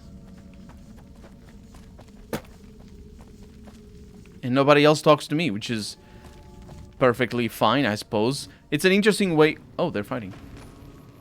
It's an interesting way of making sure that they don't need to write too much dialogue, because only a few of them actually can talk to me. You guys, is this an Oblivion type situation here, where if I look at you, I gain melee skill? I wouldn't mind having a little bit of extra melee skill. You can always try using scissors if you're gonna trim it. I did a little bit, but it's a mess. I do for the mustache. Otherwise, phew, that'd be cool, but I think not. Yeah, I don't think it is the case either.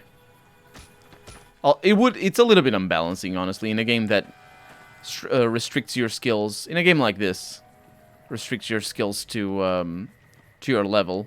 Because in Skyrim you can gain skills outside of your level. So, Oblivion rather.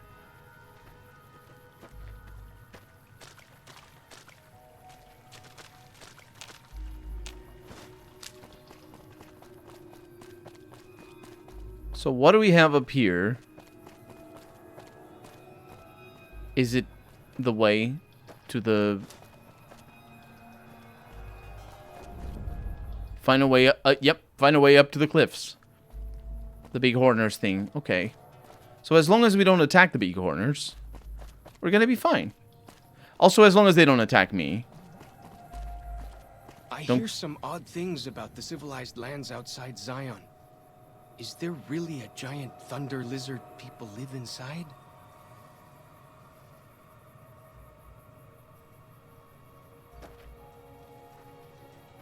A giant thunder lizard people live inside. I don't know what you mean. Lizard people living inside a giant thunder?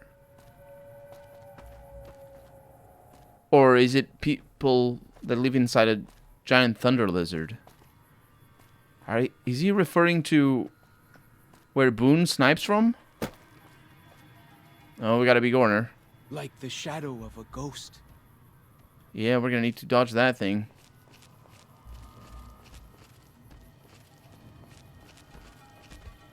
Gonna avoid drama though, since they make me stupid. If that works in real, I'm gonna sit and watch TV all day, lol. I'm friends. Friends.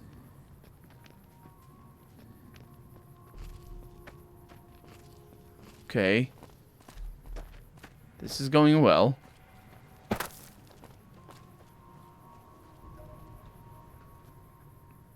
There's a lot of rocks up here. You have to be kidding me. Did you kill the freaking... You are...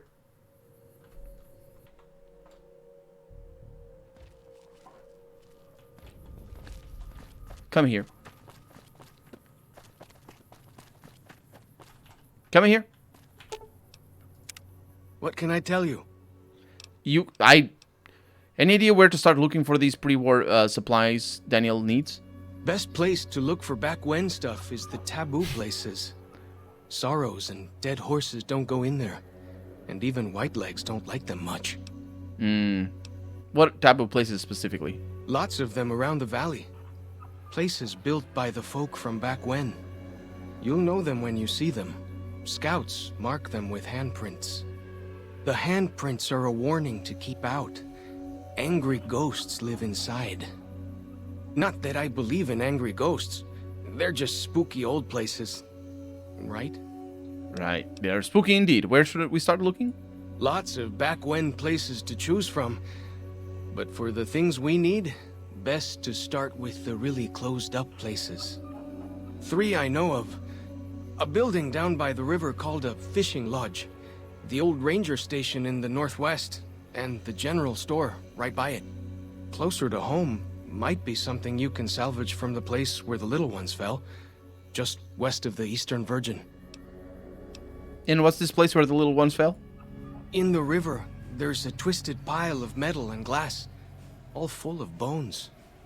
Joshua says they were scouts, but they looked awful small to me. Lots of that old stuff. How do you say it? Electronics. Maybe you could use some of it. Yeah. Ask away.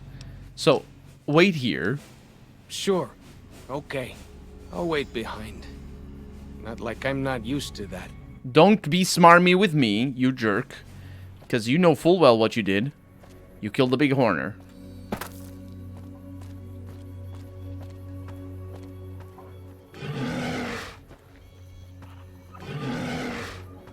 This is the easiest quest. And he went and killed him.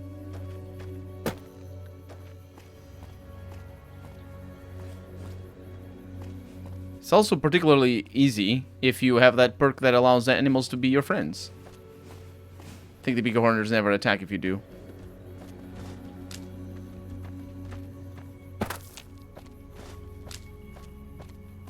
Oh, is that a tiny big horner? I think that might be a tiny big horner.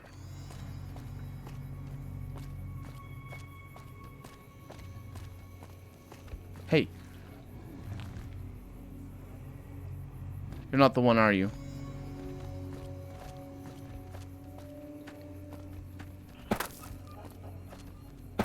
It's a StarCraft 2 host show.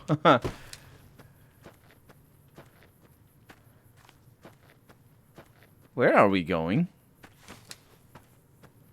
Oh. This might be it. It is a tiny big horner. Making big horner sounds. You can't fool me. That's the sound of a big throat. If you have found the lost mountain... No. You have found the lost mountain bighorner calf. It looks hungry. Feed it a banana yucca fruit. Yes. Now it follows me. Now it needs to go back to its mother. How am I supposed to find out to know what mother? Also, look at the size of those horns. They didn't bother to make a smaller big horner. They had to just shrink them. My God. Is this your mother? It doesn't seem like that's the case. Do you know where to go? Hey. Oh, there's limit. Okay, let's look at the quest objective, because clearly I have no idea what I'm doing here. Oh, it's over there. Are you going to come or not? Yes, you are.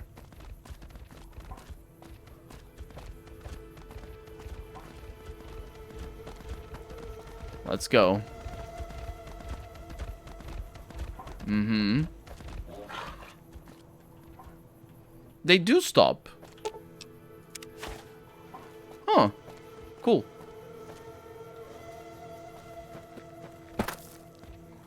Are you gonna stay there? Come on.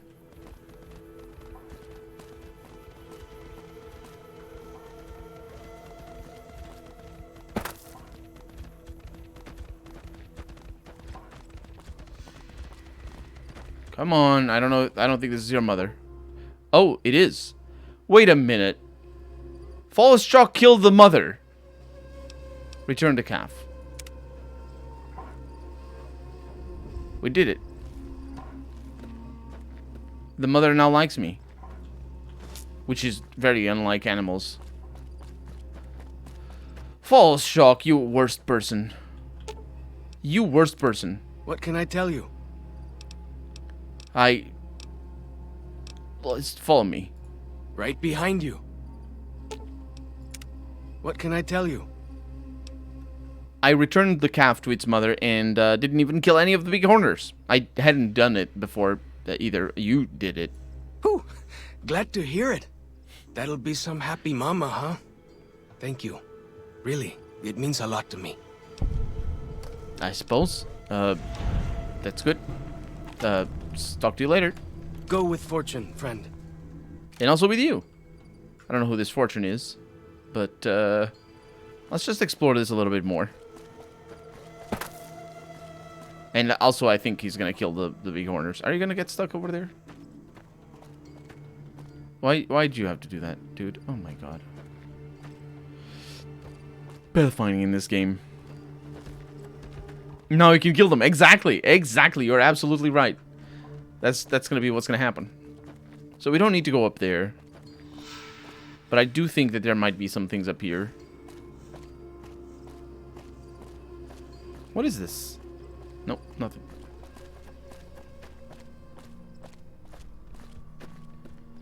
Did you see how fast? I think it was like a couple of shots only.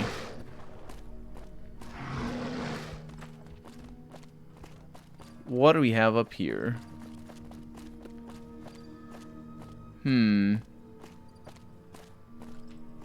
Hollowed out rock with potato crisps?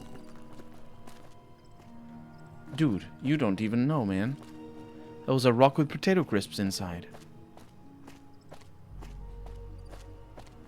It's unbelievable. I wish I found rocks with potato crisps inside. Or just the potato crisps. I don't really care for the rocks. Stop it. Stop it.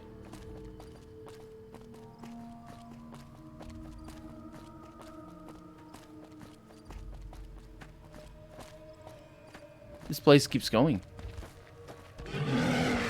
You're gonna get shot, mate. I hear some odd things about the civilized lands outside Zion. Is there really a giant thunder lizard people live inside? Giant thunder lizard. I don't know what a thunder lizard is. Doritos. Next rock will have a Diet Coke. Ah, that's the life. That is the life. Yeah, I don't think there's anything. It's a relatively small area.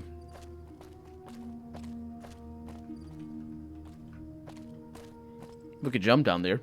I mean, I could jump down there. He probably would die. Because, you know, sprint a little bit. Does he actually sprint? I think he sprints. Yeah. NPCs sprint. It's just your main character that doesn't in the vanilla game.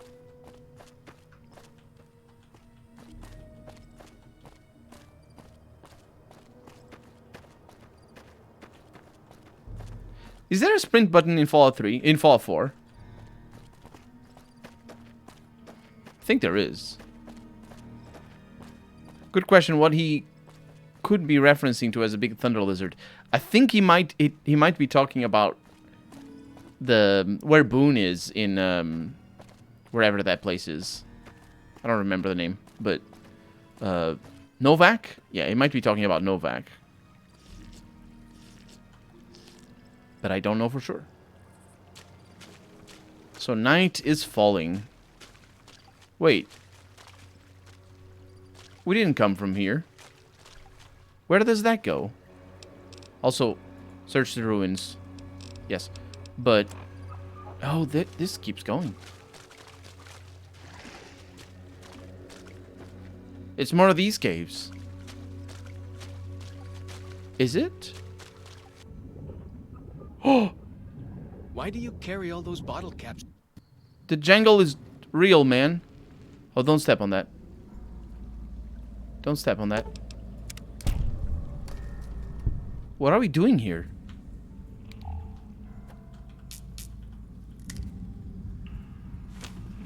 Gimme. If I need a place to sleep. This is called the Fallen Rock Cave.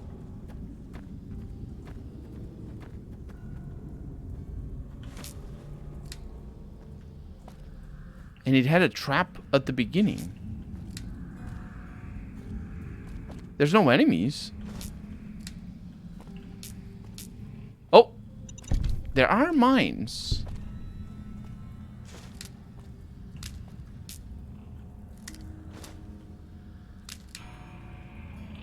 Curiously enough, not mines marked with... also, that one is upside down. Not marked with a red owner-owned thing. I don't know why they are sometimes and why they're not, but I still believe that it might be because in the original game, in the original Fallout New Vegas, they wanted the player to know that the traps were armed. So they marked them all as if they were owned, even though they're not, because whenever you take them, and even whenever you disarm them, nothing really happens. So it's like they're owned by nobody. There's another trap in here. It's the impossible ones. Oh.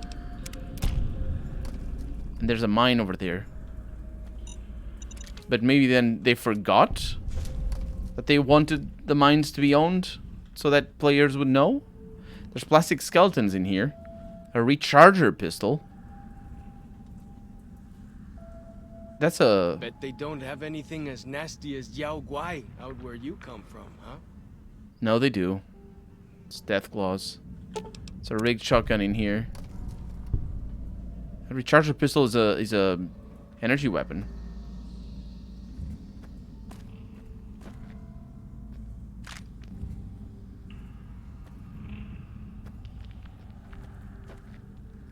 Oh, there's things down there. This is a cool dungeon. They really pulled out all the good level design for this dungeon. Oh my god. Also all the things... oh no, I'm over encumbered. Okay, that's good enough.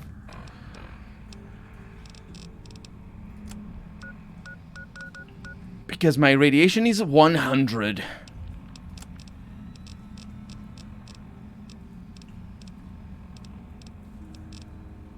And so...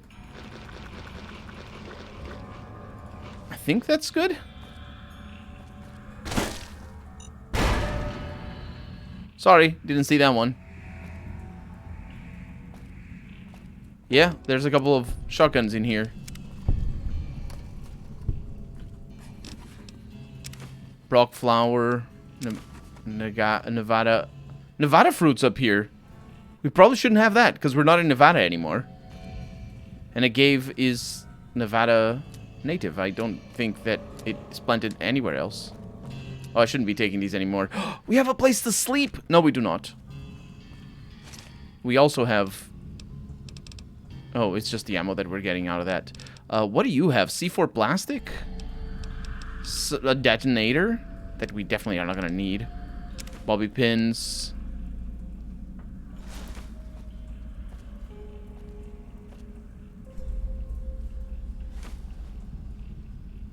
Sacred Dakura or the Tura. A campfire. Can make healing poultice. It's actually pretty good. And a terminal. There's a lot of food in here as well. Apparently all of it still perfectly fine. Year 2077. That's the year of the bomb. I remember what this is, by the way. This is one of Randall's hideouts. Yes, yes, I just now recalled. I was exploring, like I was looking at the duffel bags and I was like, oh, I remember what this is. Have you found Candice yet? Asks Cloud. Welcome to the stream, by the way. I have not. I don't know who Candice is. I have a vague recollection of who Candice might be. Could be because their owner is technically not there anymore. Nah, I don't think that's the case. Because there's owned mines around the powder gangers, and you can disarm them and take them around the powder gangers when they're not aggressive, and the powder gangers don't say anything. They can be looking at you. They don't care. So I really think that it's just like the game trying to be explicit that the mines are armed against you. Because if you arm a mine on the floor, I've never tried. Actually, you can't lay traps. Can you lay traps? You must, because you get them. So yeah, if you arm a mine on the floor, it doesn't explode when you go by it. It's only for enemies. And the same happens for enemy mines. The moment they go through the mines, they don't blow up. So, October 28th, that's 5 days after the war. Yep, 5 days on foot, still can't sleep. Outside, it's like nothing happened. Sky looks wrong, that's all. Hike back to overturned Natgard truck near Tokerville. After blisters heal, maybe. Looks like USGS team was researching something here in Cave. That's probably United States Geology Service. Cleared out when bombs fell, left equipment behind. Probably thought they had families to run back to. October 29th. Char. Must have said this out loud 1,000 times walking here. Maybe writing it will feel more like you heard. You were right. I was north of Spanish Fork. Took the 77 along Provo Bay to steer clear of town. Would have been home in an hour. Engine died. Truck just stopped. So did a Chrysler in other lane. Knew right away. First nuke hit SLC inside a minute. I was looking south. Lucky man. Flash behind me. So bright world looked on fire. Old couple from the Chrysler start screaming they can't see. Didn't watch you die, Char. Saved my eyes. Counted 12 more flashes next 7 minutes. Ground shook each time. 11 seconds later. Or 18 seconds later. Which means that it's the sound, speed of sound being, it's roughly 1 kilometer an hour, so that's so it's roughly 6 miles, it's roughly 12, 13 miles away, or 18 kilometers, more or less. When nothing hit for half an hour, took a look, globe of fire where you and Alex died, didn't kid myself, didn't know what to do. Grabbed my pack and rifle. Saw to the old couple, sat them up against a car, let them hold and comfort each other. Told them I was going to get help, everything be okay. 1 bullet through both heads, instant. 5-day hike, back to Zion. You told me, stop running off to the wild, man belongs with his family. You were right, you were right, you were right, you were right. Wasn't there to hold you and my boy, died without me, never touch you or him again. Should shoot myself what I deserve. Can't. Maybe soon. October 31st. Black rain falling outside. Geiger jumping. Should let it kill me, but bottling water from back of cave all the same. November 2nd. Sounds dead outside, but can't look. Geiger goes lethal 15 feet from the cave north. From the cave mouth. Do the math. Radiation goes down before water runs out, or I never leave this cave. Then on year 2078, January the 1st, Happy New Year. 2 months in cave. Still lethal outside, don't get it. In Army, they said 2 to 4 weeks cleared fallout. Less than a month's water left. Been mopping condensation off the cave walls. Wringing shirt into bottles. Trading calories for H2O. Food stocks holding, thanks USGS. If there was ever a chance I'd see the two of you again, I'd run outside. January 10th, sounded like windstorm out there for 2 days. Radiation down 500. What happened? January 15th, took a peek. Snow. It glows green. January 28th, radiation low enough I could risk short exposure outside. More important, cave stream now drinkable if I used rad drugs. January 30th, there is nothing alive out there. Yep.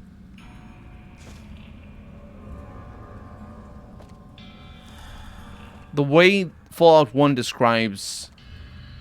Specifically, the Fallout 1 introduction describes what happens when the bombs fell. I think...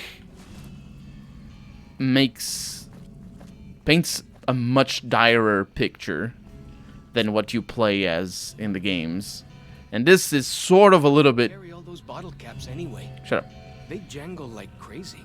And this is sort of a little bit how it should be. Because the whole world was engulfed on fire. And it just burned. And one of the things about Fallout and about making sci-fi in the 50s is that you didn't know about... Well, theories were already there, but you didn't know about a nuclear winter. Which means that nuclear winter doesn't exist in Fallout. And yes, they shouldn't talk about nuclear winter in Fallout because they don't know that. It's an invention, or not an invention, but it's a discovery, I suppose, from the 70s and 60s. And so, the sci-fi in the 50s, I think we need to go this way. The sci-fi in the 50s of a world after the bombs fell never had any nuclear winter because they didn't know about it. It wasn't after, you know, nuclear winter started making its way. Okay, is this the way? Yeah, this is the entrance. Okay, I think we saw everything we had to see. It's only after the nuclear winter starts to enter the public consciousness that fiction starts being made about it. Which makes sense.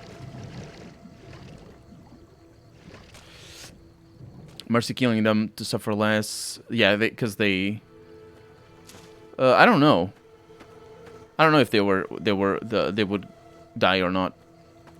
They weren't radiated. It wasn't like what happened in Chernobyl or anything. Randall is very realistic about what happened. Him executing the old couple because I know it's gonna get horrible for them. Sure, it's based on 40s and such, but it didn't end in the 40s. Good to be doing some actual scouting, not just following. It didn't end. No. I'm not saying that it didn't end in the 40s. I'm saying like if you're gonna make sci-fi that looks like sci-fi made in the 50s, specifically the 50s. If you're gonna make sci-fi that looks like what the sci-fi that they did back then you can't include such a world-changing aspect as nuclear winter. You know, like Metro 2033 or something like that. Does Metro 2033 actually include a world nuclear winter? Oh, look at that. We can sleep over here. Ah, this is beautiful. And in the morning, we'll set out to explore. And also we'll eat, because we have pork and beans. We have a lot of stuff. And we will drink from the river. This is a lovely place. You guys upset about things? Or are you just ready to hunt? Okay, so what are we dealing with in terms of food? The bugged game is what we're dealing with. Wow. Really didn't want to show me the thing. 91. I'm really good on food. Oh, it's because I ate a bunch of course. Pork and beans. Lovely. A little bit of water. Follow struck. You really gotta do that, man. You really gotta do that. Anyway. Where are we going? Where are we going in this fine morning? We're just leaving the camp through here. I don't believe we have... Well, we do have things to the north. But I don't believe we have anything else to see around here. So let's just leave. New Vegas would be 60s. Ah, the Yeah. Eastern Virgin. What's the phrase? House, sweet house. That is, indeed, the phrase. Kind of makes a lot more sense if you didn't speak English. Which you do. Because the word for home and house is interchangeable in a way that doesn't quite translate to other languages. There's enemies around, though. Yeah, New Vegas is a little bit more of the 60s, but it's still the setting, right? You know what I mean? It's the setting of Fallout. And you can just make it different if you want to make... If you want to change the art style and the direction, if you just want to make Fallout have a nuclear winter, you can absolutely make that. It doesn't mean it's not weird and it's not a different thing. The old couple were permanently blinded by the flashes of the explosion. Yeah, but they wouldn't die from it.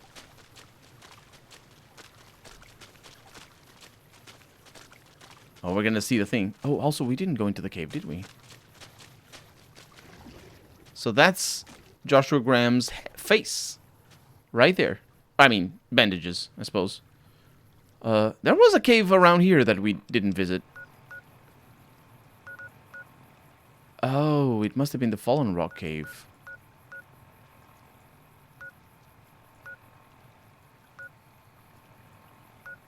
Must have seen it.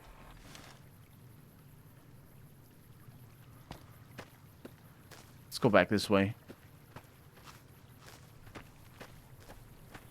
Also, we're going to be able to see the old couple. You know, I'll ramble about plastic skeletons. Because we find a chrysalis. I think I know where it is. So we're back up here. Back to the road with all the enemies. And this is the other road that you didn't want to go through. I believe this leads to... Old Canaan, maybe. What? Oh, yeah, that's right. He doesn't actually say, I'm gonna kill you. No, he sounds like he's being hurt. Oh, it's geckos. Hello. Wait, that gecko spat at me? It's a green Way I gecko. heard it, salt upon wounds butchered everyone in New Canaan and nailed their corpses to the cliffs. It doesn't matter.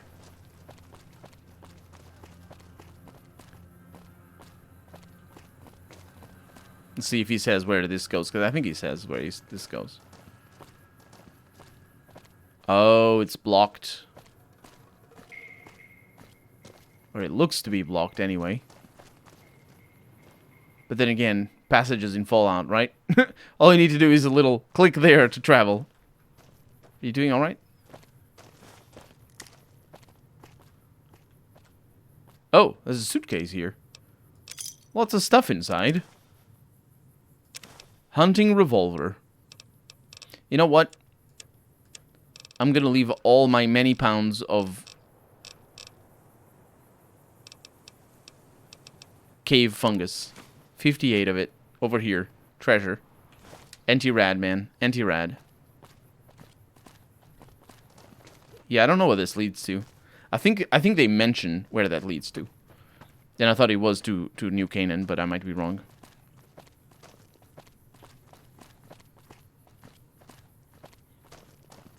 Man, the exploration. It is so... Like, doing a Let's Play... This is what scares me about... And always scared me about New Vegas. For a Let's Play, specifically. Not for playing it myself, but for a Let's Play. Is that you spend so much time not actually doing RPG stuff. You just, you know, walking around. And this DLC is... It's so much worse than the main game. The main game already has plenty of the walking around. You need to stop calling it New Vegas. It's New Utah. The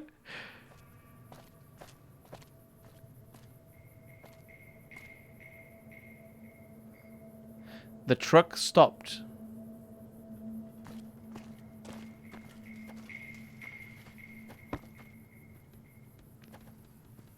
The plastic skeletons were killed in the head. Because, you know, they're plastic skeletons. They're not actually skeletons. And I'm disturbing their... So I finally get to explore all those taboo places without the other scouts yelling at me? Yeah. Can't wait. That's... talking about taboos here. I'm sorry. I'm messing around with the old people. They were old when they died, and they're 200 years old now. Yeah. So the... Right. You can see this truck over here. You can see... This is that guy's truck. And of course, these are the old couple that were looking at the bombs. Anywhere, really, could have been. What do we have here? Impossible to read. Not really. Ranger substation. Oh, we do need to go up there, don't we? Gotcha! Do you?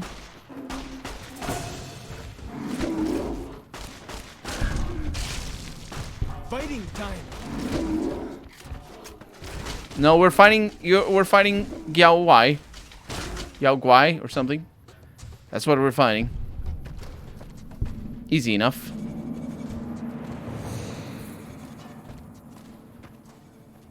We all know who killed those plastic skeletons.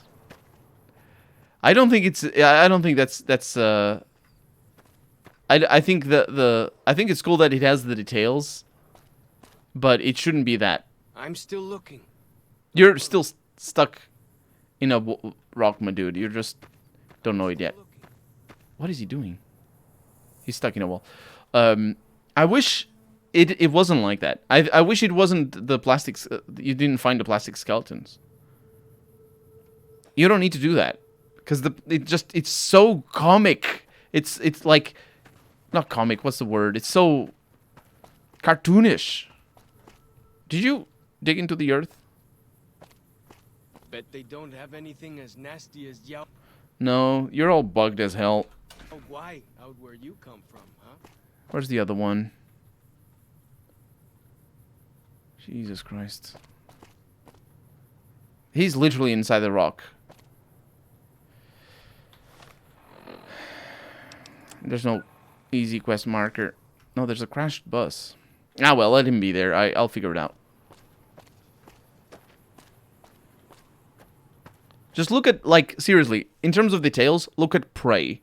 Prey is, like, so good. It's the best game I've ever seen in terms of environmental storytelling.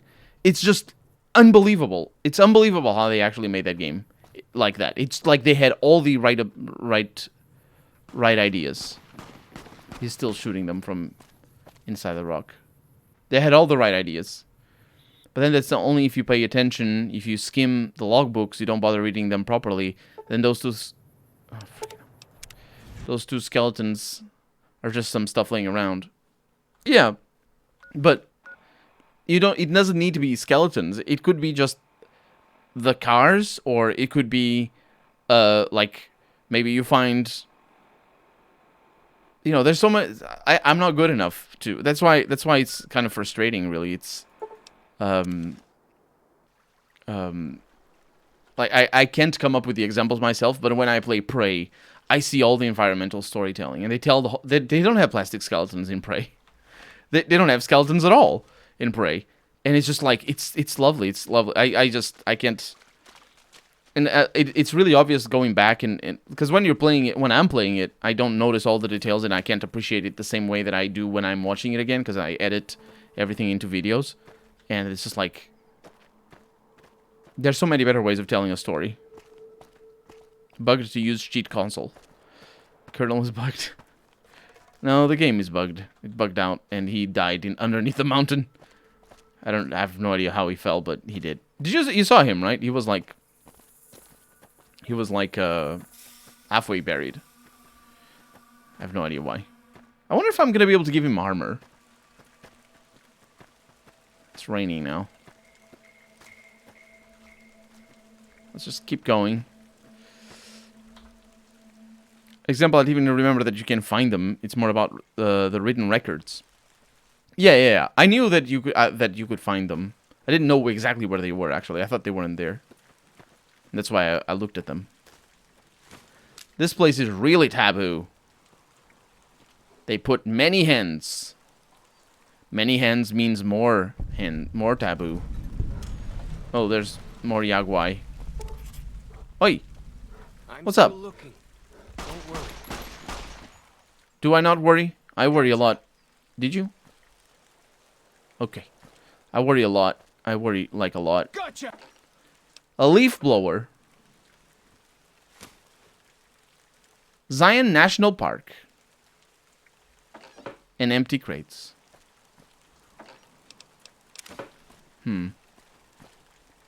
Wait. Cattle prod. Where are you going? You're gonna get yourself killed again? You're gonna get yourself killed? But I got nothing. That's good. That's really good. You said you didn't.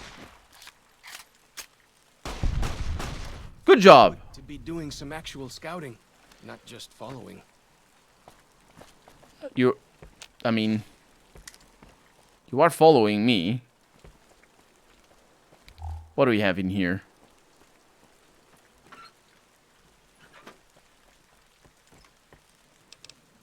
Some stuff. Potato crisps, though. In an easy ammunition box. Easily locked. Ooh. 45 auto pistol. Oh, maybe 45. I think 45 auto is the type of ammo. So it's 45 auto submachine gun rather than a 45 auto submachine gun. Yeah, but we didn't find anything here.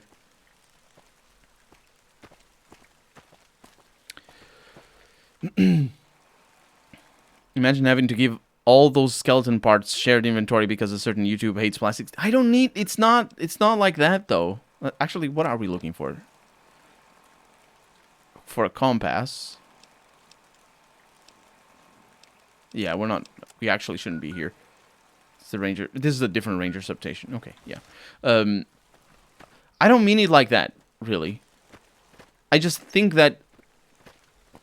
Environmental storytelling... Automatic Colt pistol. ACP, right. That's 45 ACP. Makes sense. I just think that if you're gonna write the story in the details, which is a meritorious...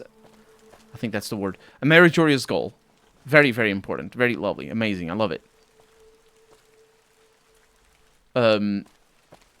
You can't do it just on plastic skeletons. And games like... You know, Deus Ex and Thief to a lesser extent, and obviously Prey and System Shock for sure, they do that. It's like the way they build their world is in the details, is in the blood splatters, and it's in the type of coffee that people drink, and it's if there's cigarette butts on the floor. And you can see those details. It's in the dates of the last like the last note or all the things. Like there's so many details. It's so incredible. Really be a place where people go into big buildings and. He's not as bad as God. He's definitely not as bad as God. But he repeats a lot. Oh, he wasn't repeating. He was talking about another one. But there's just so many details. It's incredible. Especially when you start, like, because we're looking at it. I'm talking about it, but I'm really thinking, oh. That's the little ones. Oh, no, I'm not. It's the little ones that he was talking about. How do we get down there? Because I'm talking purely from a utilitarian perspective of you having a story to tell, and you tell it. Like the story there was that a couple of old people.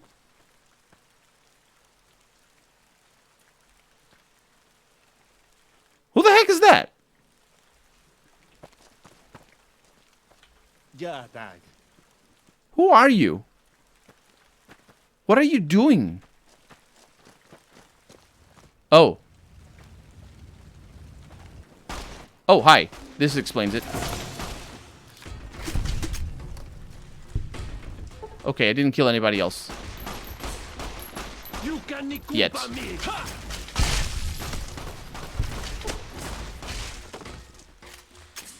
Did we manage to save you guys? Cause ooh, look at their weapon. That's a shish kebab, which is food. Ooh, White Leg's outfit. That's armor.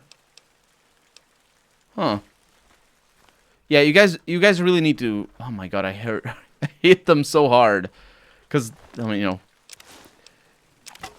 power fist. Don't have anything as nasty as Yao Guai out where you come from, huh? Let me fix some of this stuff. Oh, do I need a war club? Not really. I don't need the shish kebab either. Oh, you went and stole some stuff. Good for you. Just going back to that conversation, though. I'm thinking, like, we're thinking purely from a, you know, you have a storyline and you want to say that storyline in not words. You want to put the items into the world and you want to let the player figure it out for themselves. But there's another level to environmental storytelling that is very, very important, and it exists to a larger extent in this setting than it does than the other kind does. Oh, look at his tattoos in his leg. Cool. Which is the thematic environmental storytelling. And Prey does that as well, and that's why that game, if nothing else, because you know it's fun on the puzzle levels, and I think that's good. But if nothing else in Prey, it's the freaking environmental storytelling, both on a thematic sense and from an actual, you know, literary perspective. The thematic is more, you know, early in the game you find a book about speech synthesization. And then pretty later on, you know why that book was there. And it isn't a story that's being told. It's just the themes that are being raised. Synthesizing speech using technology. I mean, it's the themes that the game is putting into your head when you're playing. And the same happens with a bunch of other stuff as well. Right from the beginning. And I think that's amazing. That's incredible. I love that. It's like... I love it. It's so great. It's so great. And a lot of games do that. Finally get to explore all those taboo places. And a lot of other games do that as well. Obviously, putting the themes in early so you can tell in advance what you're gonna deal with and all that. That's good. Can't imagine Colonel going to college and not freaking out when you see plastic skeleton. Do you know that most of those skeletons are actually real? They're held by iron, by little hooks. Admit that was the reason you didn't finish. Couldn't stand plastic skeletons. I studied archaeology. Speaking of plastic skeletons. What seriously, what does this plastic skeleton tell? What story does it tell? It's cartoonish. It's literally cartoonish. It is not a good story. He has a wrench right next to the skeleton. So they were a mechanic. What is that story? Why are you doing that? Meanwhile, and I don't know the plot of Prey yet because I'm still pretty early in the playthrough, but the first in your apartment when you start, there's a book about the wok, and which is a kitchen utensil, and how you cook and the flavor seeps into the utensil itself. And that's thematically appropriate. It's much better than, oh look, it's a mechanic that died. It's cartoonish. It's not serious.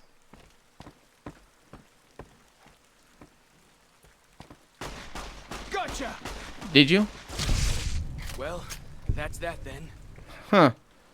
It is. So we're safe here. It's probably the only way to go. Carry all those bottle caps anyway. They jangle. Look sharp. Lots of giant ants around here. We call them picnic killers. really know what that means. Something from back when, I guess. Yeah, I think so. I'm not too keen on it myself. We don't have super giant ants here in Portugal. So ants are not the typical picnic killer problem that they might be in the US. So I think, yeah, I was gonna say, this is the way into this little ravine. Also get a plastic skeleton emoji. I need to. The amount of emojis I can have is dependent on how many subscribers I have. Twitch is really scummy like that. It doesn't it's so dumb. Why don't they let me have all the, like, not all, but like at least six emojis?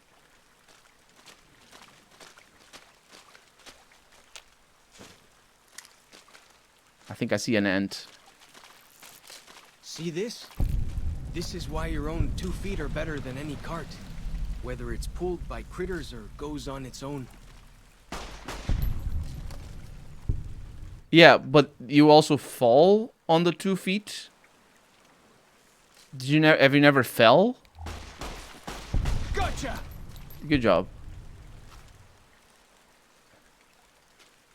There's lunchboxes and toy cars, obviously not destroyed by 200 years of exposure. And there's the miniature people, plastic skeletons, in here. And a cherry bomb. Oh, and a broken compass. This compass is broken, but can possibly be restored to a fully functioning state. Yes. I did it. And all the... Oh, look at that, a dino toy, I'll take that. I don't know what the cherry bombs are for. I think you can make something out of that. And a compass sensor module. Oh, that's probably the part that we could have used. No, I'm really good at repairing stuff. Oh, there's a lot of suitcases. Which is, as we know, what kids use for going to school. Completely unrelated. Also, this bus didn't have benches. Oh, are they side benches? You know, like seats. I don't know. Do American school buses have side seats? That sounds... I mean, the 50s, maybe they did. You know, safety. They just go slowly, so... Wait, what? Oh, it's not you. Oh, that might be bad for whoever it is. I think it was just white legs being killed. Or rather, killing.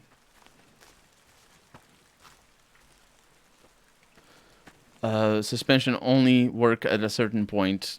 To a certain point, yeah. So what I was saying about Twitch is that they really... They don't allow you to have many so I finally get emojis. to explore all those taboo places without the other scouts yelling at me. Can't wait. And they also, I mean, I understand why they don't, sometimes, they don't let viewers choose the encoding, how, you know, the how big the resolution is. Yeah, we're gonna pretend that this didn't happen here. I understand that, because, you know, live encoding video is... No, you're not gonna bother me here. Whoa! Here we go! No. Live encoding video is very... it's very resource intensive. So for them to reserve themselves the right to not allow people to see lower resolutions for less viewed... It's bloatflies. Huh. That's what they were talking... What the shooting was going for. Oh, we're back up here. Okay. Yeah, so for them... I understand that, but the emojis are just ridiculous.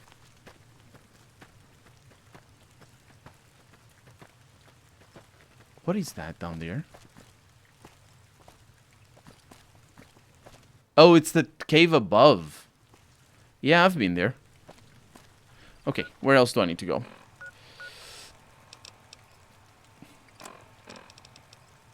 Gone fishing. Oh, that's gonna be a little bit far away. Yes. Tourist trap. Oof, that's even further away. Let's go down the road again and cross the bridge, because that's an easy way to follow. Think of how many streamers there are and the amount of emojis you would have to do. They don't do the emojis, though. Fighting time. Like, that's the thing. We do the emojis. I have to upload 3 different resolutions. Because there's different places where the emojis show up and the different ways that they work. And it's just, it's like, it's the most basic thing in the world. The only limitation, obviously, being that They don't have anything as nasty as Yao Guai out where you come from, huh? that you can't name, like, there's a limited number of names. But the thing is, my emojis start with Colonel 10 or whatever, or Colonel 10 or whatever, and it's pretty difficult to use those up, because there's how many streamers are there going to be with that name. But, you know, I don't know. Your background should be plastic skeletons instead of New Vegas. That'd be lovely. If I knew how to draw, I would... Well, it's not actually if I knew how to draw, because I know how to draw. Is if I knew how to make my drawings look good. Because that's the real trick. You can know how to draw. It doesn't matter if you don't know how to make them look good. That's a real trick.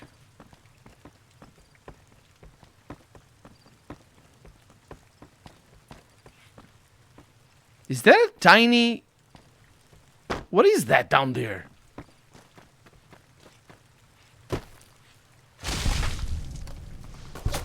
Oh. It was the tiniest gecko. I don't understand what that was. Medicine better than some sticky herbs. What the hell was that sound? I'm shooting dry here. You're shooting dry? I didn't give you weapons. I didn't give you anything. Oh, did you blow up? Is that a firebomb that blew up? It must have been. That sounded like... I don't know. I don't know what it sounded like. Ant burrow. There is. I mean... So I finally get to explore all those taboo places without the others. Get Bumpy to draw it. Can't Does wait. Bumpy draw? He never told me he drew. I don't know what that ant burrow is supposed to be.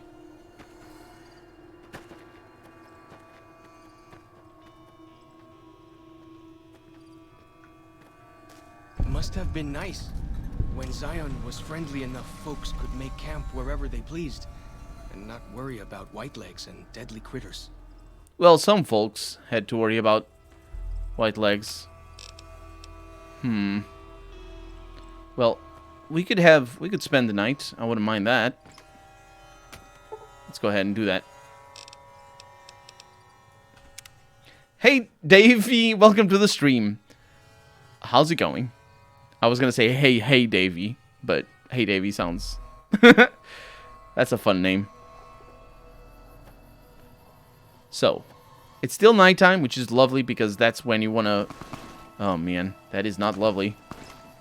That's when you want to... Oh, no, I don't need pre-war money.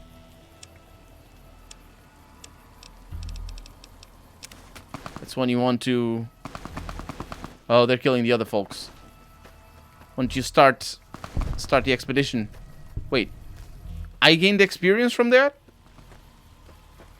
Oh, they're killing them. Thanks. Don't run away. I'm trying to take your firebombs. Also, you're 12 mm. No. Anish. Yes, that was not me, but sure. There's so many places around here.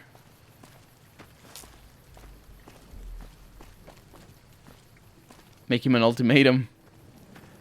I was wondering what time zone you're in. My stream starts so late for me. It is also very late for me. I am on Western Europe. I am on GMT. So right now it's 38 past 1. It's 1:38 a.m. And I'm gonna stream for 20 more minutes.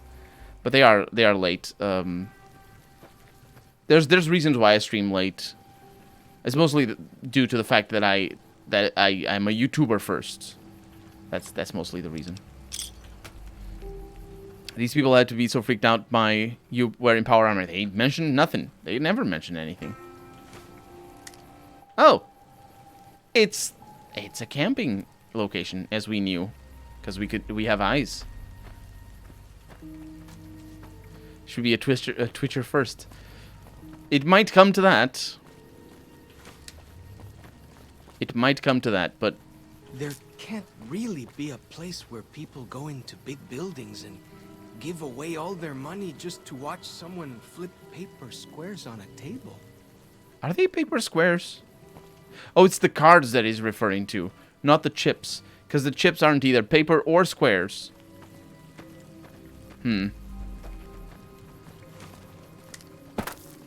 I know from your videos that you're Portuguese, but since it's so late, I thought you moved. No, it's just that, you know, I have to balance everything. I record videos. The thing about recording videos for YouTube is, for me anyway, for most of them, not all of them, but the vast majority of them, is that I need to be on point for the whole 25 to 30 minutes.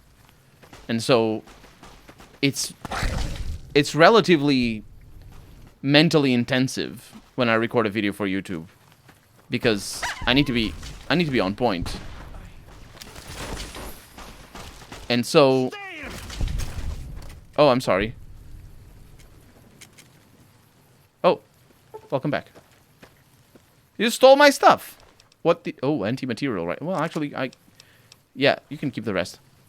Good. Yeah, so the way it works for me is that I record before. Usually, I never record past 9 in the night. Just because I'm too tired. But for a stream, it's different because for the longest time, I didn't even edit the streams into Let's Plays, but now I am. But because I edit, it allows me.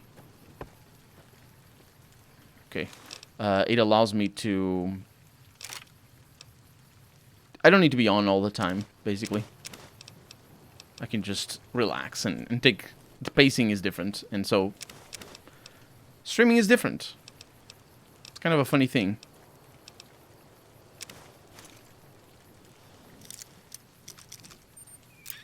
It happens the same for the few Let's Plays that I record and recorded, where I edit instead of being unedited. It's just so easy, so liberating. If I don't know something, if I'm not feeling like I'm putting the words out there, I just stop and just let's think about what I'm doing. Way easier to build and convert a YouTube audience to Twitch than the other way around. Oh yeah, you can say that for sure.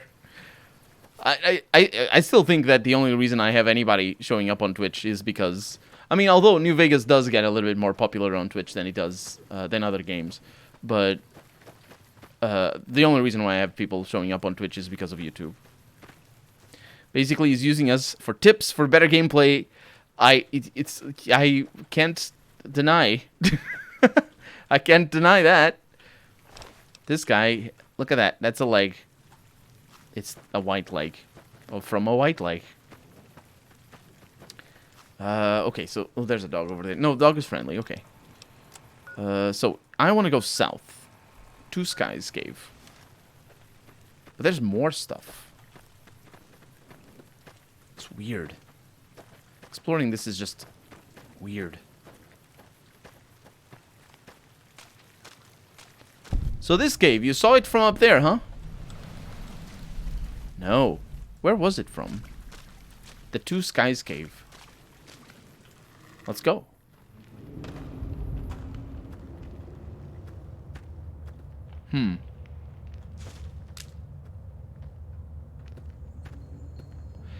Discoverability is very bad on Twitch, especially if one plays more niche games. Yeah. I think that's the problem with Twitch for me. is that there's no growth. There's no, like, I'm rewarded as in, you know, in terms of viewership. I am rewarded with better numbers if I put in the time, and the more I stream, basically, the more people show up.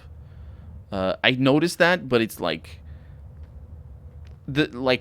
just to get yourself as an affiliated for Twitch, you need to have 75 average, no, minimum, no, is it minimum? No, you need to have 75 average viewers per stream on all of your streams during a month to get to a point where Twitch will make you an affiliate, where basically you get.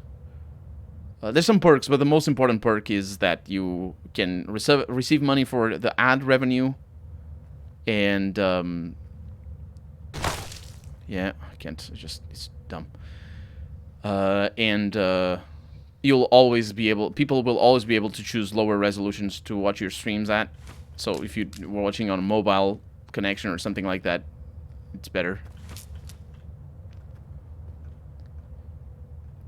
Effort reward ratio, yeah. YouTube is a lot more rewarding. The thing is, like, it's from a systemic perspective. Twitch only cares about the big streamers. That's all Twitch cares for. It's like there's no there's no hiding it. Twitch just cares about people going up and watching, like, people with 500 or 2,000 viewers at one time, and that's the people they cater to.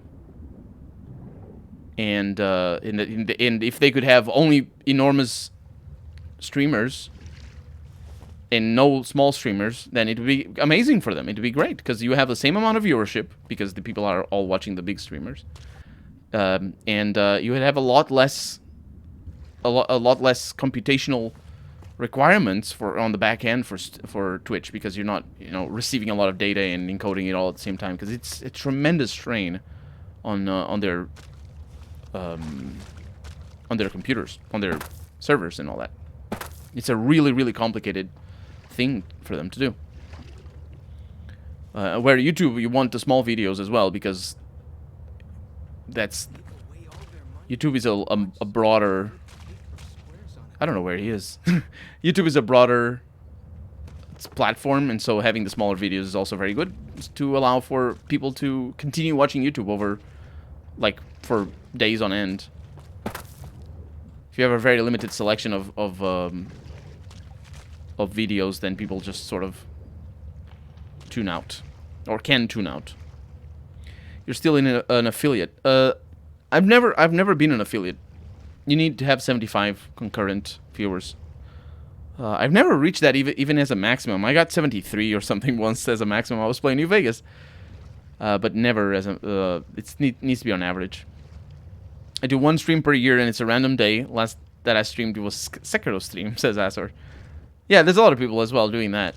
It's just totally fine, especially if you're gonna have. I think these days with Discord it's a little bit different. But back before Discord allowed you to stream, Twitch was a fantastic way for you to just play with your friends, and you just stream, and your friend or your friends would watch on their side and play with you or something. It was a great way of doing it if your computer could do it. These days Discord allows you to do that though, so that's better. That's a lot easier. It's an hell of an event for my yearly stream. A total of 2 people normally show up. That's good. I mean, considering it's a yearly thing. I was getting to stream 2 people when I started as well. That compass thing always knows where north is, huh? Even if it can't see the stars? Yeah. I don't know what north is, because there's a plasma mine in here. It's the first time we see a plasma mine. Well, this cave has something to offer. But what?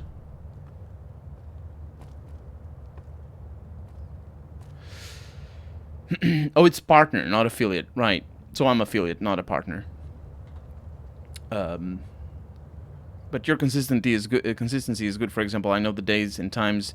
Yeah. So I miss some streams every once in a while, but my I do focus on consistency because that's the only way that that's the only way that it matters. Like if you can't plan, like streaming is such a time intensive thing that I do the same thing for me as well. Like when I watch a stream, I know when it's gonna be up and I plan my day around it. Because otherwise I'm not going to have time to watch the stream. And I put it on a second screen, or I'll watch it as a main thing if I'm just relaxing, or if I'm playing another game. I plan, like, streaming needs to be, it's already such a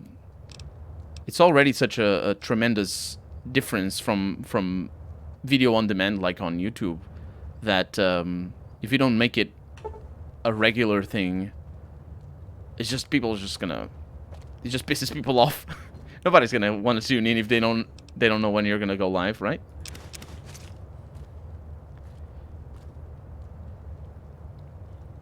Streaming for a few friends is great. Yeah.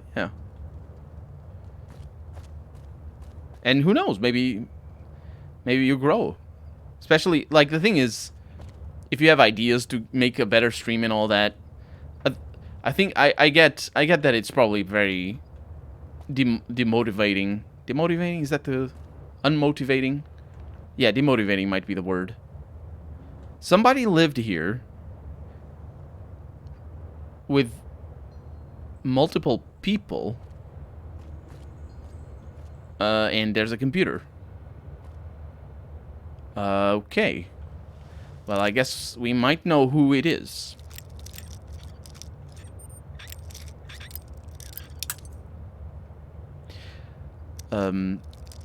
The thing is, what I was going to say is, it might be demotivating if you start to invest time and effort into your streams. No matter what it is, like, even if it is just this overlay and this stuff that I have over here. This overlay costs me €6 a month, I think. And it's a service because it's on the OBS. What is it called? Streamlabs OBS. That's what it is. If I didn't get any it's not even about getting enjoyment, because obviously I get enjoyment out of streaming because I'm playing the game. But if I didn't get any, if it were not necessarily a lot better than playing by myself and paying that money every month, why would I do that? So at the beginning, to invest money or to invest time into making your streams different or better, no matter what it is, like, I'm saying video, I'm talking about games, but like, I don't have a green screen, I don't present myself properly, I don't have like special animations and all this sort of stuff, or soundtrack going on and all this sort of stuff. It's so much work to make that work flawlessly and it work in an interesting way, that even I don't see a reason to do that. Like, I would need to be, well, first off, I would need to be able to quit my daytime job to be able to do that, because I just don't have time for that. But even like even being at that point, it's it's a lot of work for very little benefit. It's not, because the thing is, it's not benefit. Obviously, the more work you put in, the better your stream is going to be. So that benefit is there, but in terms of the return on that investment and the return on that benefit is it can be demotivating, unless you're the kind of person who sees the reward in the work being done. And there are people like that. I'm a little bit like that. If I do something that only I see, but it's good, then I'm satisfied. I can be satisfied, but it's not enough to justify the sacrifices that a streamer has to make, because streaming is super difficult. Like, you need to sacrifice so much stuff, especially because, like, depending on the time zones and depending on at what time you stream, like, your social life is very affected, and even doing YouTube affects your social life. And then it's not just that. You need to be on point, and it's yeah. With your talk about servers, it reminded me of the Swedish server located in the former mountain base. Let me open that to see what that is. Why did you... Oh. It's a lot of work to have all the assets. Ooh, that's cool. Huh. It's a lot of work to have all the assets and the equipment and the time. Oh yeah, and the equipment as well. It's very expensive. Everything. If you want to make things properly, it's very expensive. The first weeks were terrible when you're talking to a wall most of the time. Yeah. Yeah, it can be demotivating, but like it depends on the person. Some people will just push through that. Other people, there are people who are like, they'll be okay with a little bit of reward, but if the reward doesn't keep getting higher, they'll get demotivated. It depends on your objectives, what you want to be, what you want to do with it. There's you know, everybody there's nothing wrong with having different goals and people being different. There's nothing wrong with that. If somebody is streaming and like, I think, I don't know. I say that because sometimes I think I'm not ambitious enough with my stuff, and I don't think that, but I have the tendency to think that because my YouTube channel isn't growing very much or at all, and Twitch is the same. But I'm satisfied with where things are, and my stuff is getting a lot better all the time, and I like that. But I think there's like a peer pressure style thing where because other people are growing, because other people want to grow, because you know, me not feeling that need to grow feels like I'm doing something wrong, and I don't think I'm doing anything wrong. Just, I don't know, because the other side of that coin is very easy to understand. If you might be, you know, you might be an ambitious person, and you might feel like if you're not growing enough, and you feel that like you might second guess yourself in like, maybe I'm asking too much, maybe I'm expecting too much. Because I can see that side of the coin easily applying to a lot of people, where they may be sort of pulled back from the back of, like, you know what I mean? Like you're growing at a certain rate, but you want more, and you feel upset that you're not growing at the rate you want to grow. But at the same time, you may feel that you're feeling upset for no reason. I think that's not. I think if you're feeling upset that you're not growing fast enough, that's a definitely valid way of looking at things, and it's definitely okay to feel upset. The important aspect isn't to blame yourself for feeling upset, no matter what no matter what things are not going according to plan. It's to, you know, make sure that you adjust your life so that you don't get upset. Either make things go according to plan or stop pursuing them. Sometimes it's important as well. I don't understand how you don't make more money considering you are a two-man team. I'm a two-man team? What? How am I a two-man team?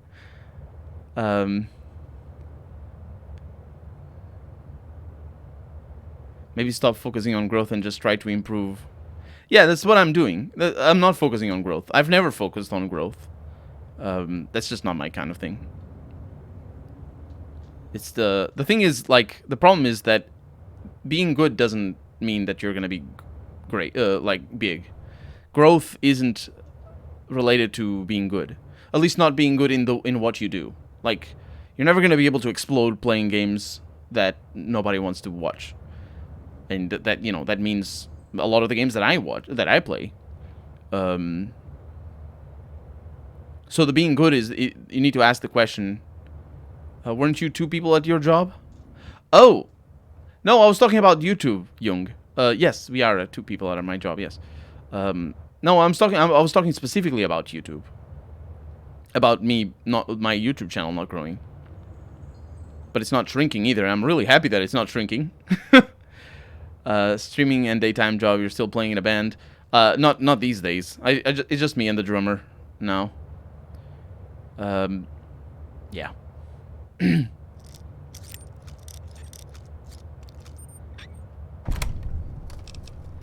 Long fuse dynamite. It has been a while since we saw one of those.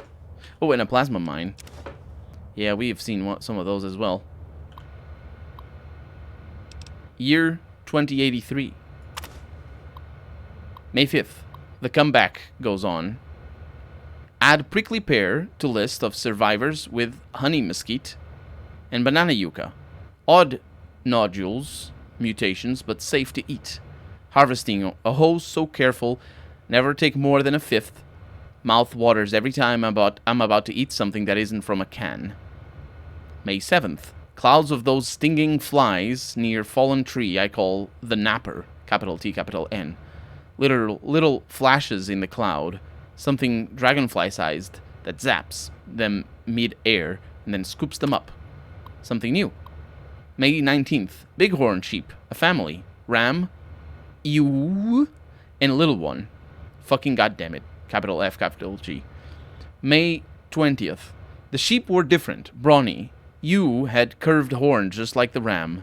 Yeah, it's just because they didn't want to make different modules for the different things. They didn't even make the kids have different non-rams.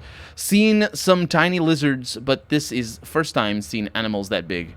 Fingers crossed, 5 to 10 years breeding. Fresh meat, hides, horns. I know it's time to go back, Char, when winter has passed. Year 2084.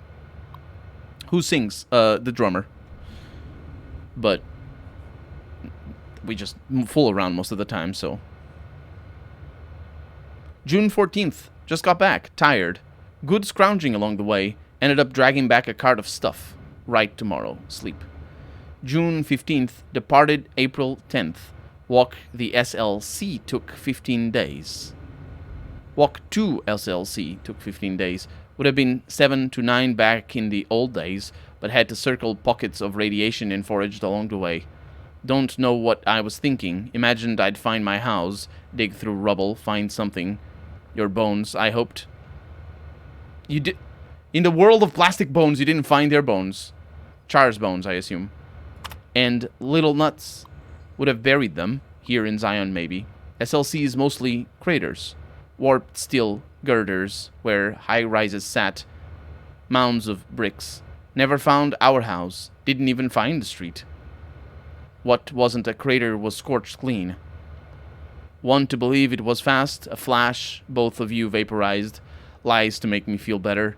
I'll never know which part of the city got hit first, northeast, and you both died in a blink. Farther away, and you burned alive screaming, or the blast broken glass and bits of brick and wood splinters shredding you like hamburger. Look at it, coward, and listen. Don't turn away. Face it. If you had been brave, lucky men, you would have found a spot and blown your brains out. But not you. You took your time walking back, made a shopping trip of it, scrounger. The truck was still there on the 77 north of Spanish Fork, the Chrysalis too, but no sign of the old couple's bones. Which is a lie as well, because we saw the old couple's bones there. I feel that the plastic skeletons were added after this was written, which just hurts my soul. Outside Neffy, I caught a trail. 3 men, tracks heading towards Fountain Green, capital F, capital G. Thought about following, but didn't. Stupid fantasy of friends, more likely cannibals. Not really. Cannibalism is really rather rare and a terrible way to sustain oneself. Anyway, June 20th. Took 2 days to build door and electrify it. No soliciting hassles. Home, sweet fucking home.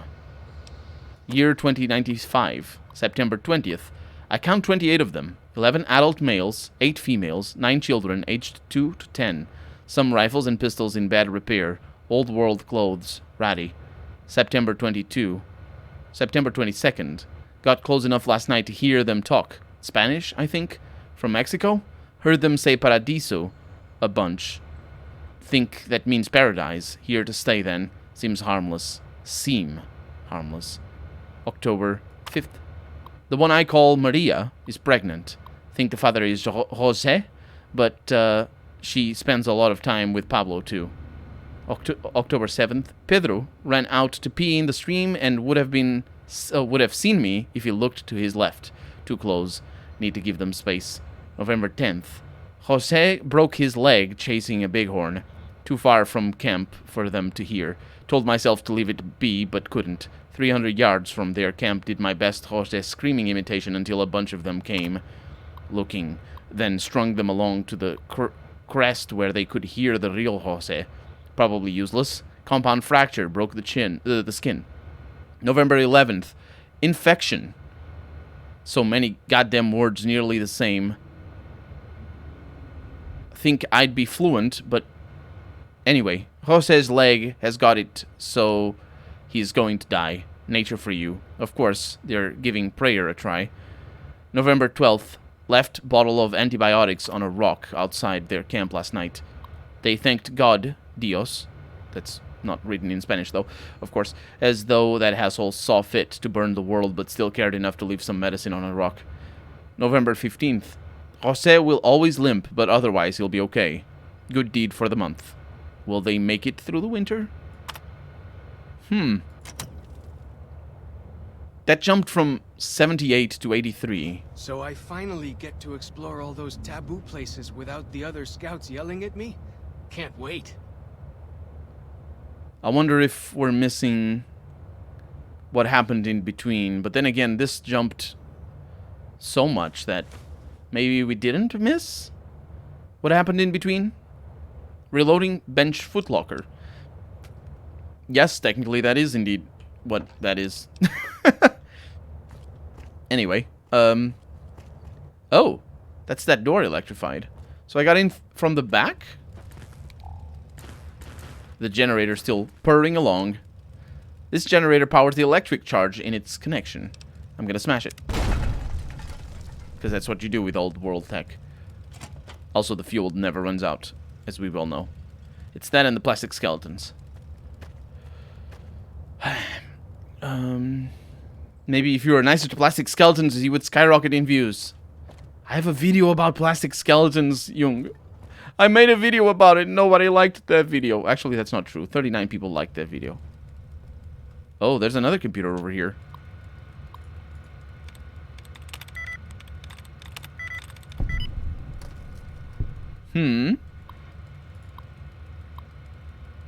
Zion National Park Network. Danger. Trespassers will be shot.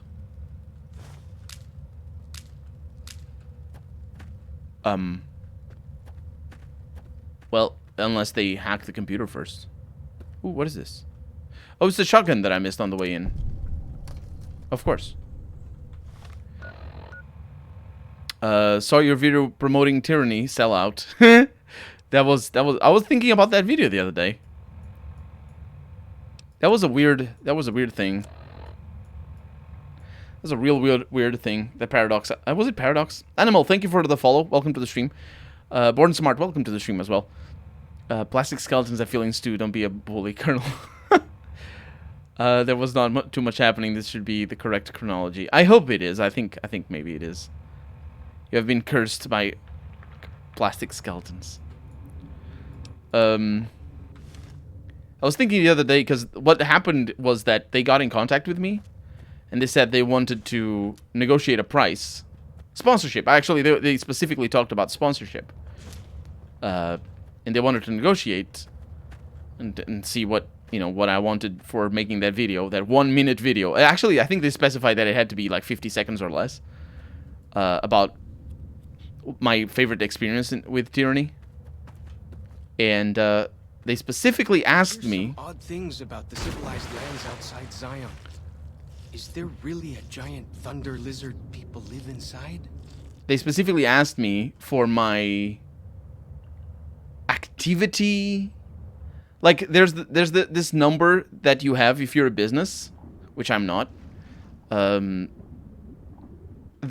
you need to have when you're paying money to people who employ you, or who you employ. And they asked me for that. I wasn't going to employ them, but they asked me for that. And I was like, never mind. You gave me the game because they gave me the game. They gave me tyranny. You gave me the game, it's fine. I'll just make the video, it's fine. But mostly I did that because I had no idea what the heck that number is supposed to be. And they were like, okay. And then I made that video, never heard from them again. I don't know, I have no idea what they did with that. It was the weirdest, zaniest thing. I don't know. I have no idea what they were doing. Marketing, man. It's just... marketing is weird. Marketing is weird. Tyranny is a great game, though. I think Tyranny was fantastic. I think it was great. I wonder if we're going to find other caves. I wonder where you're going.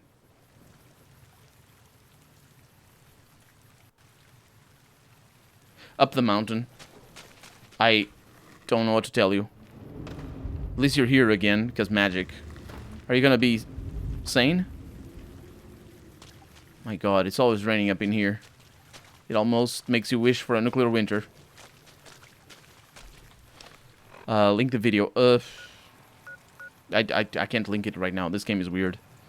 But if anybody has a link, you can post it.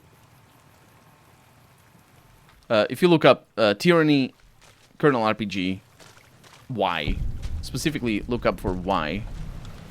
It is the Virgin River, although you did talk about the Virgin before. Kind of an interesting name. So I finally get to explore all those taboo places without the other scouts yelling at me? Can't wait. I really hate the plastic skeletons. Hate them.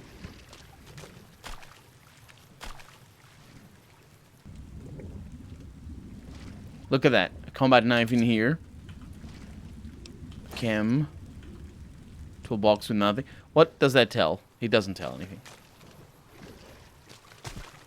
And the thing is, I'm not pretending that they know it doesn't tell anything. Or that they don't know. Why are you walking on water?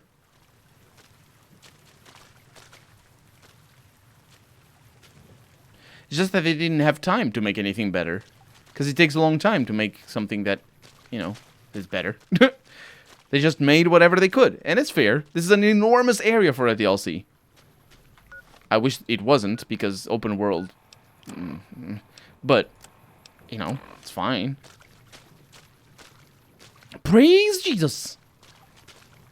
It was. I didn't think about that.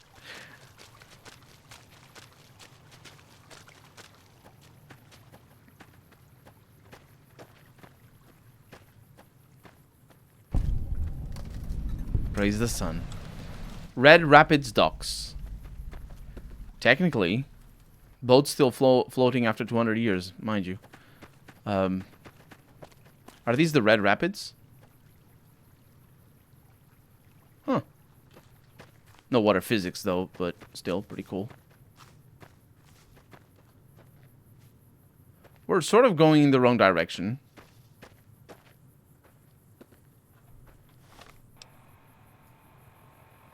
This is where we got in. Okay, let's not go into here. Strictly rockers. Welcome to the stream. How's it going? Monster men aren't native to Zion. Wonder where they came from. Oh, freaking hell, you know what else shouldn't be native to Zion? Where did you come from?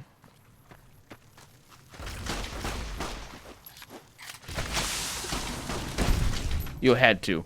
You had... It's a giant Cazador.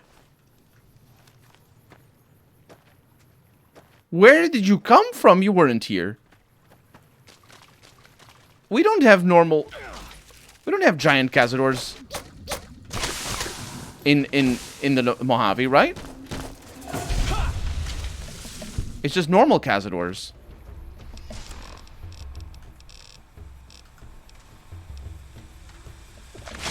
I wonder if the Datura antivenom cures me of them, because I only have the one antivenom. Oh, I see it. No, it's a mantis. Okay, we're good. I can't find it. Oh, sorry. I'll post a link.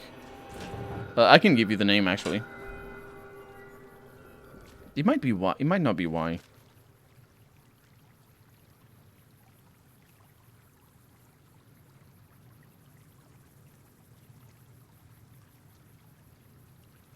I don't think they're coming back. Are they not? Because I think they're on the other side of the river.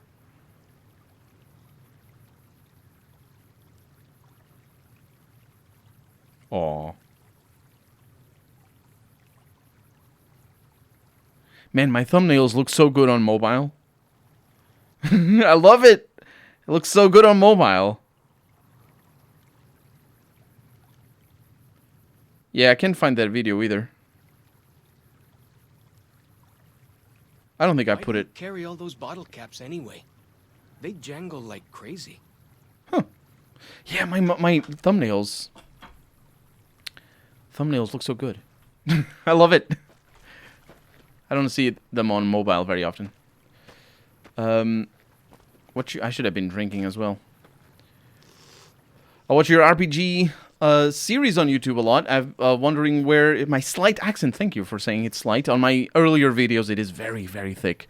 It is still relatively thick, and then there's still some words that I stumble on. But Jung has the right of it. Yes. I found that video like a week ago, so it should be there. Okay, yeah. Colonel RPG sellout. Yeah, that's how you find it. How are you enjoying New Vegas? First playthrough? It is not my first playthrough. I didn't delist it, as or no. At least not in the last week. It is not my first playthrough, but it is the first one that I'm doing. It's the second one, but it's also the first one that I'm doing a proper Let's Play of it. And I'm absolutely adoring it, honestly. There's a lot of... Oh!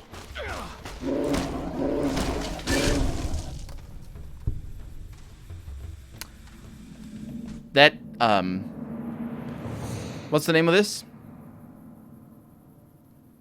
Yeah, that didn't matter. I'm loving it. There's a lot of downsides, though. I think it's alright when games have downsides, but get smashed.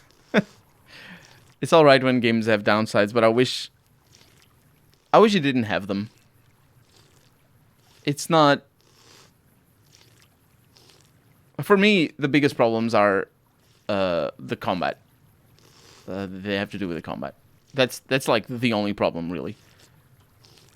Everything else is totally fine. But I'm enjoying it a lot because the... I'm gonna need something to fix this power fist because this thing is broken. I'm enjoying it a lot because he also repeats himself a lot. Without the other scouts yelling at me? Can't wait. Because I use the power fist. And this makes combat a lot better. Even though it also makes it worse in some situations. But mostly it makes it better. So I'm very happy with it. Still better than 3. Oh, so much better than 3. So much better than 3. The 3, although in terms of making a Let's Play, Fallout 3 also has the same problems as this game. Which is the fact that you spend so much time going around and making it an not edited Let's Play. It's just, I don't think I can do it. Whoa! Here we go!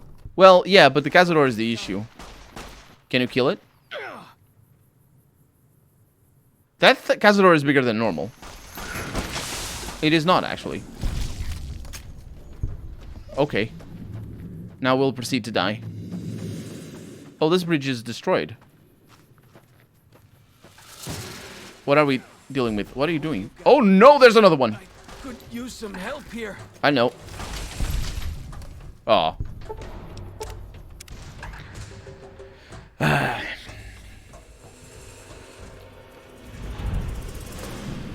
Quest failed. Don't worry. That's from before I reloaded. Ally died. Yeah. I reloaded. I've installed Arcanum and modded the hell out of it. Running in 4K with the LC cut content. I'll play it soon. Are you sure 4K is a good idea for a game like that? Everything is going to be so tiny. Unless, of course, you can make it 8 times as big. In which case 4K is sort of pointless. Or if you have... You might have the...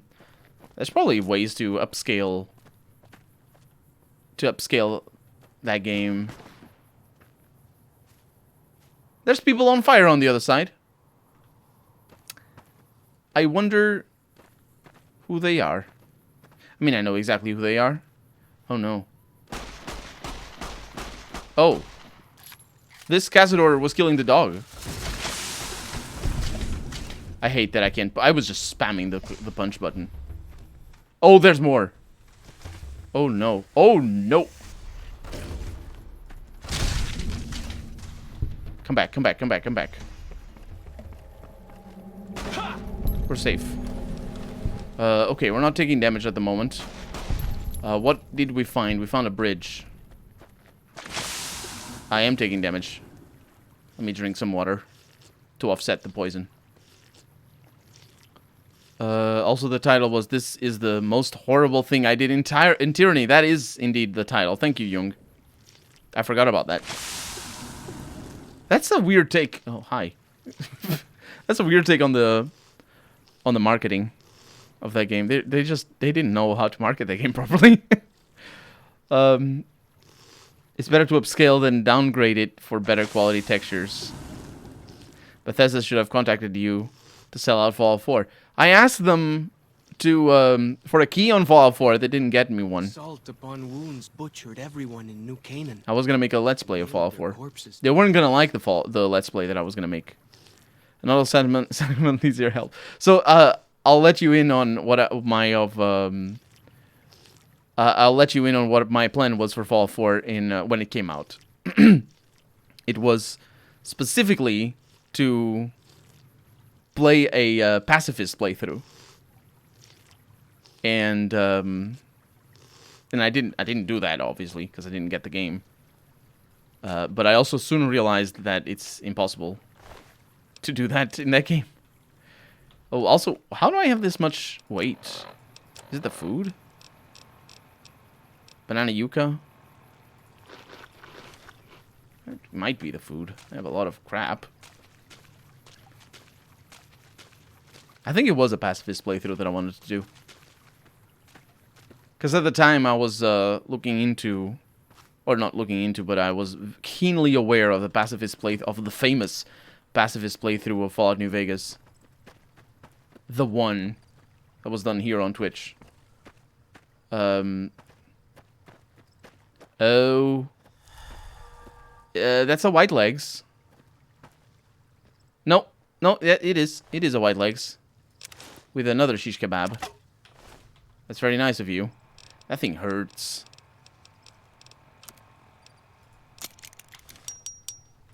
I need something that fixes my power fist, though. So who else was burning over here? I'm wondering if what are they called? Is that... Yeah, the white legs. And another shish kebab. Let me see if I can fix my pushy. I can't. Such tragedy.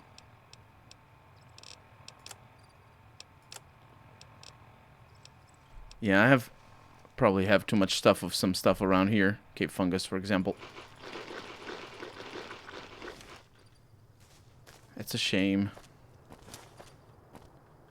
So that's the southernmost or southwesternmost area.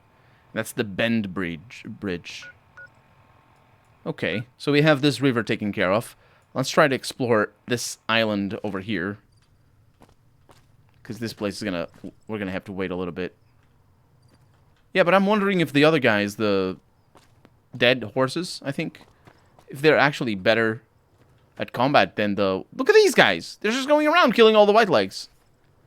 Good for you. I mean, I assume because we gain karma from killing the white legs, which I don't particularly find to be a good decision, but whatever. One day you need to rescue Sean again for Let's Play or stream. Sean. Is that from Fallout 4? That is, isn't it? The game's idea of a pacifist is one shooting so they don't suffer. This is one... one-shotting, I see. I think Colonel would love Preston Garvey and helping settlements. I don't think I would. I think I would not. He needs to give Fallout 4 a second chance. No. I don't like that. Just works. Somebody's having fun up there. And by having fun, that's definitely the white legs shooting the dead horses.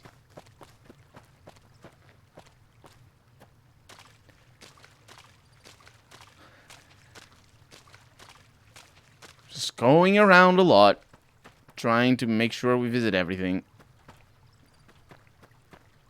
One thing I'll look into, hopefully I'll be lucky, but I should look into is the the order of the dungeons, because I really want to see the order in the proper order.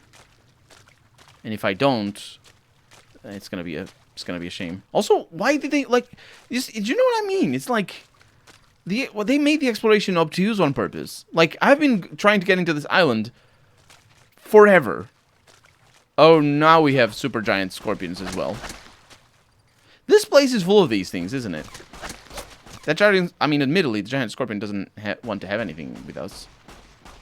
But it wasn't here when I left that cave early this morning. Ooh, poop in the face. Stop it. Stop it. Why'd you flee? Why you gotta be like that?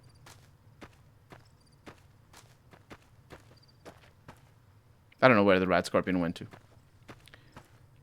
What do you think about Todd Howard? I find him to be a bit of a clown. Lies. Yeah, he definitely lies. I don't know why a lot of people see him as a great lead for Elder Scrolls games. I don't know. I think if you like the Elder Scrolls games, you're really upset, aren't you? If you like the Elder Scrolls games, then there's no reason why you wouldn't think that he's a good lead, because he sort of led them, didn't make them, but you know. Bet they don't have anything as nasty as Yao Guai out where you come from, huh?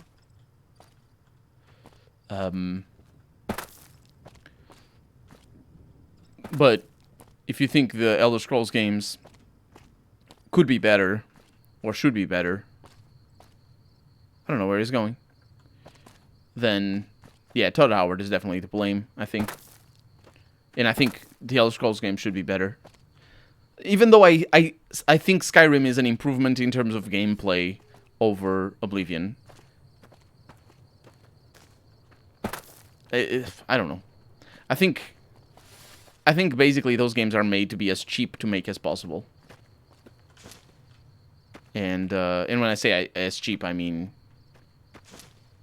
let's not rock the boat too much, because you know, if you make something as a company or as a person, if you make something that you're not accustomed to making, then it takes time. It takes a bunch of time to get used to what's going on and all that. I get the impression that I'm missing stuff around here, but maybe not.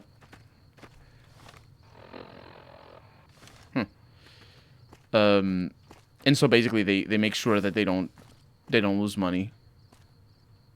So from that aspect, he definitely does a good job.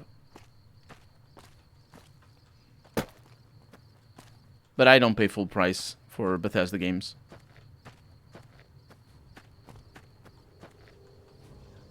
And that's why I didn't play Fallout 4, by the way. I asked for a key they didn't give me. I didn't pay it. Because they're not games made, you know, with that intention in mind. They're games made to give them money. So I'm like, yeah, I'll give you money. Back when folks used them to talk to each other on the air. Not like with signal drums. They could actually talk. The signal... Well, yeah, well... Sort of. They could actually talk. This is the watching station. The Airy, in fact. Are you going to be able to spot things around here, I wonder? Because it's nighttime. Hopefully there's a place to sleep. There is a place to sleep. Lovely.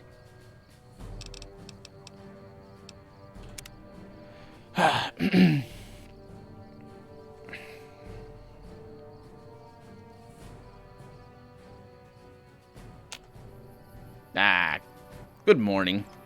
Gun case with bobby pins inside. But that's about it. Oh, there's another park ranger hat. And of course, this thing. Yeah, I'll take those. So you can't see anything, right? Fair enough. I think this might be the only thing around here. Let's go for that bridge up there. See where that leads to.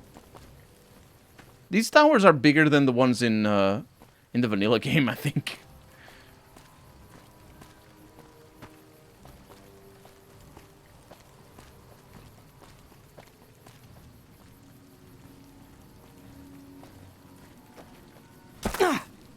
Lovely. I like Skyrim, but not due to the writing, more due to the exploration sense. Yeah. Yeah, I think it's better in terms of level design. It is still not perfect by any stretch of the imagination, but it is better in terms of level design. The writing is definitely... I mean, it's not the worst writing I've seen, mind you. There's, you know, it's definitely does its job. It's whatever. But it's shallow writing. It's, you know, it's the typical bleh writing that they make for that sort of games.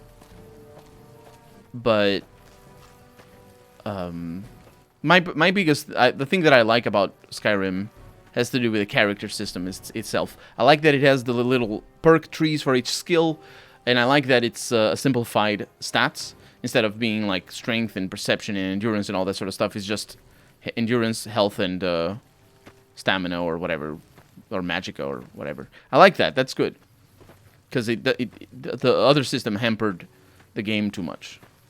Hindered the game too much. The North Fork Bridge. Well, yeah. There can't really be a place where people go into big buildings and give away all their money just to watch. This guy ruins half of my footage. I promise you. Oh, there's a little dog over there, which means the other guys must be around. As long as it's not Cazadors, you know? Hey. Oh, there's an airplane up there. Is there? There's something up there. So that's where we were just now.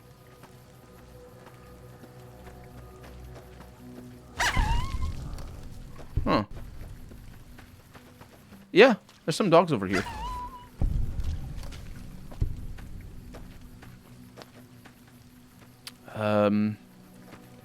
A critiquing Let's Play of Fall 4 would be good. You could ask him about Pete Hines instead.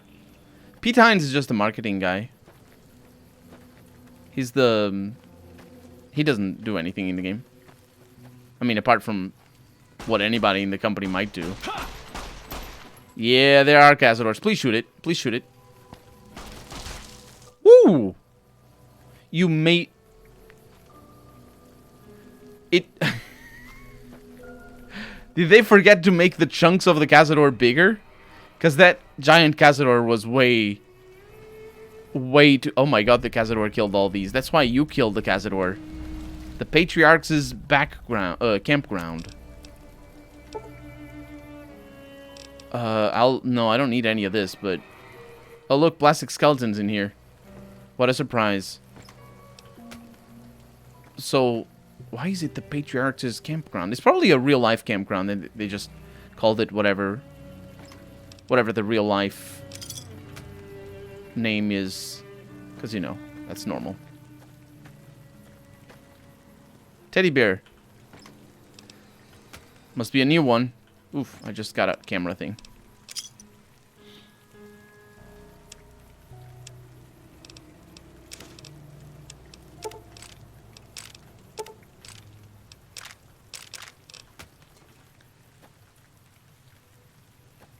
So there's a campground over here, then. There can't really be a place where people go into big buildings and give... Colonel has a good history with him, says Jung. I do. Gotcha! I think it got you. You're gonna die, aren't you? 267? 420. Blaze it. Yeah, if you watch my, I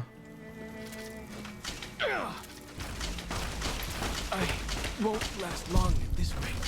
How? 148. Oh, it's healing, okay.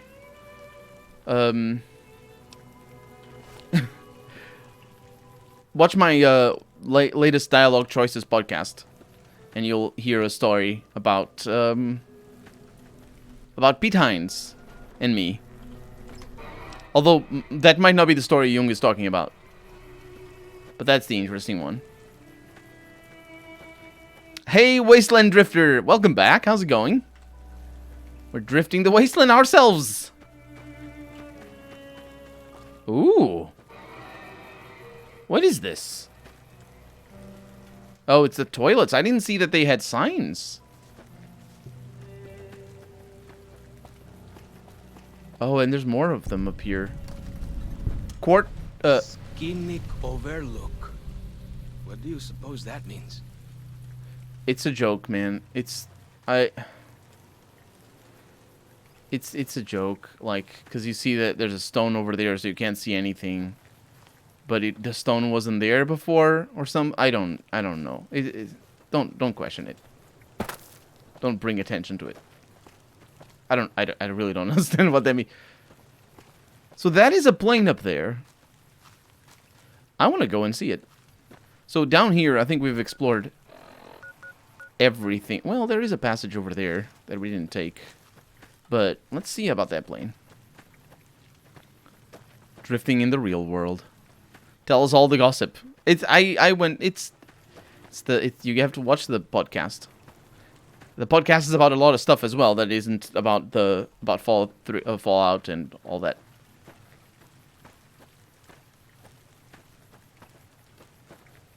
Watch it on double speed. It always makes it better. Everything on double speed. Unless you're watching something like a movie, in which case it doesn't make it better. Or playing a video game. I mean, in which case it might make it better. Like exploring the wasteland. Just be fast.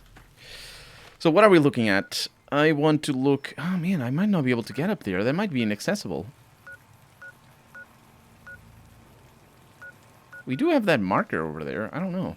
Let's try to go to the westernmost edge of the map.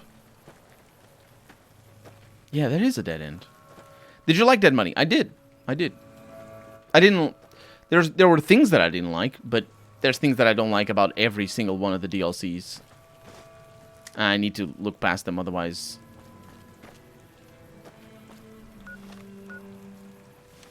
I don't think you can get up there. I could use some help here. What are you... What? Why? What are you doing? 169. You're okay. Yeah, you're good. He's The spitter plants and the green monster men aren't native to Zion. Wonder where they came from. Yeah. He's just hurting from poison. Don't worry. It's these guys. That thing actually flew once? Like a big metal bird? Bet you don't have to follow chalk marks up there. Why would I not have to follow truck marks up there? Also, get yourself healed. I know you can do that. This is a bit of it, isn't it? It's a wheel. And the landing... Oh, it's gotta be big then. That thing is enormous. Also, plastic skeleton down here with a sack. With some flour. 200-year-old flour. And more. Oh, medics and sugar bombs. So, are we supposed to think that... Oh, purified water. Sure. You could drink the purified water. Nah, you're gonna be injured forever. Are we supposed to think that these plastic skeletons fell from the plane? Is that what happened? You mean the dialogue podcast or the old videos where you just talked about games? No, the dialogue podcast, yes. Can DLC companions actually die in hardcore mod? Yes, they die. Very unfortunate. It makes it very difficult. Sometimes, not all the time. But they still heal kind of fast.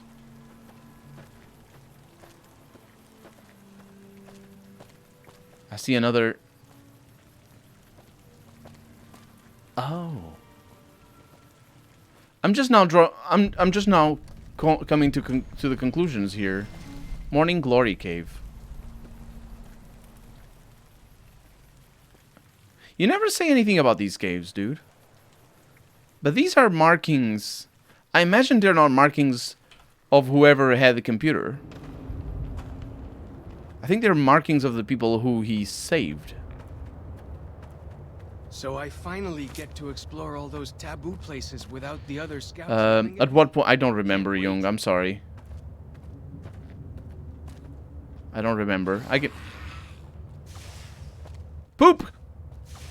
Boop! Wait, you were talking about the spore plants. I didn't know you were talking about... Long this way. About real spore plants. Good job. You're gonna need to do that, man, because this DLC doesn't respect melee characters. This is an outrage. An outrage, I tells you. In fact, I feel dirty by the fact that I have to rely on your fighting capabilities. Because I'm not myself respecting the way of the melee. Where are we going, though? Beginning, end, or middle? Middle to end. I think it is the last one. It might have been the one before. Let me try to think about it. So...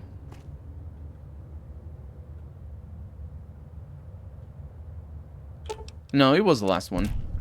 Keith was talking about things about some. It was when I had the conversation about how kids want to lie to make it to seem more interesting. Is it? Yeah. And then I said that I got inoculated to that pretty early in life.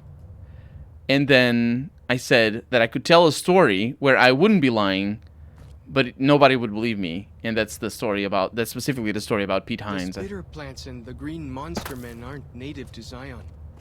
Wonder where they came from. And that's the conversation that I had, but I don't remember. I can send you a link, though, if you want, later. This one wasn't electrified. Ow! It did have bear traps. An egg timer. Oh. A campfire?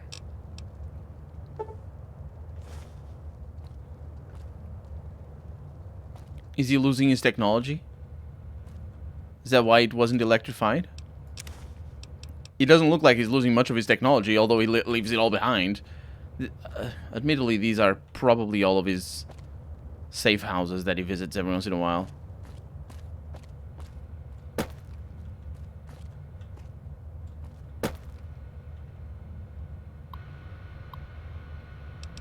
Year 2108.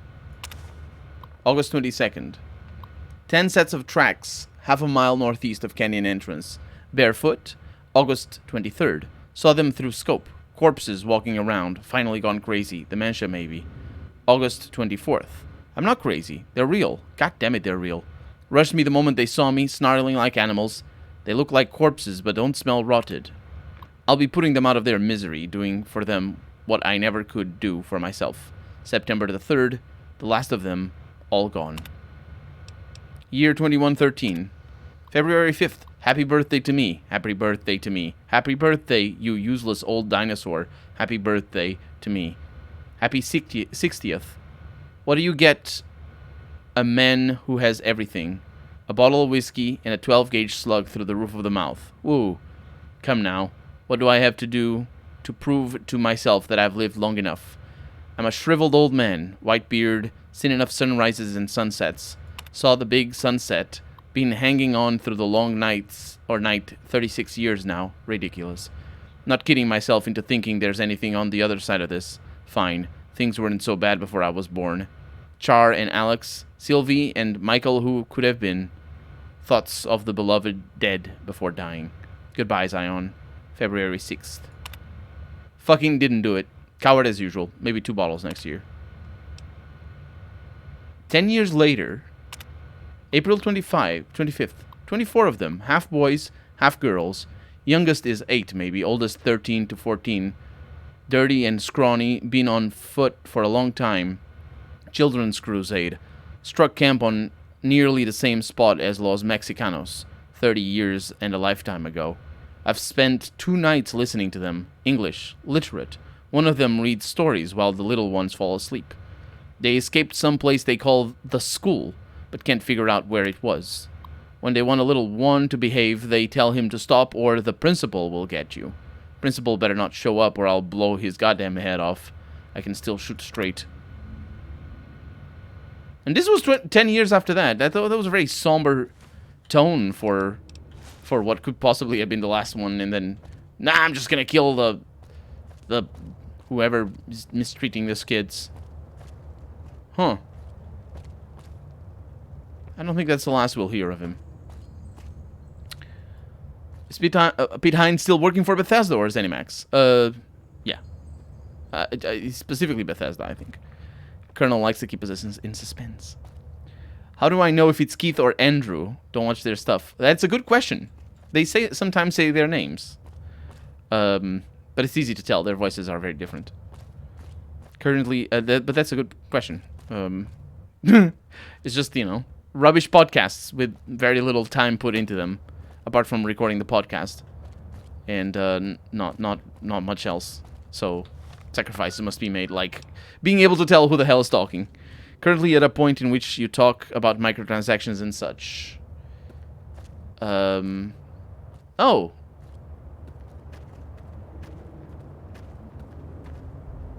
I don't know if it was this episode or the last one.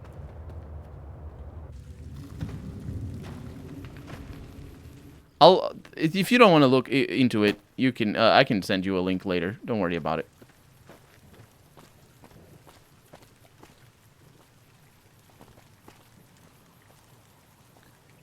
It might not be that podcast. It might have been the other one.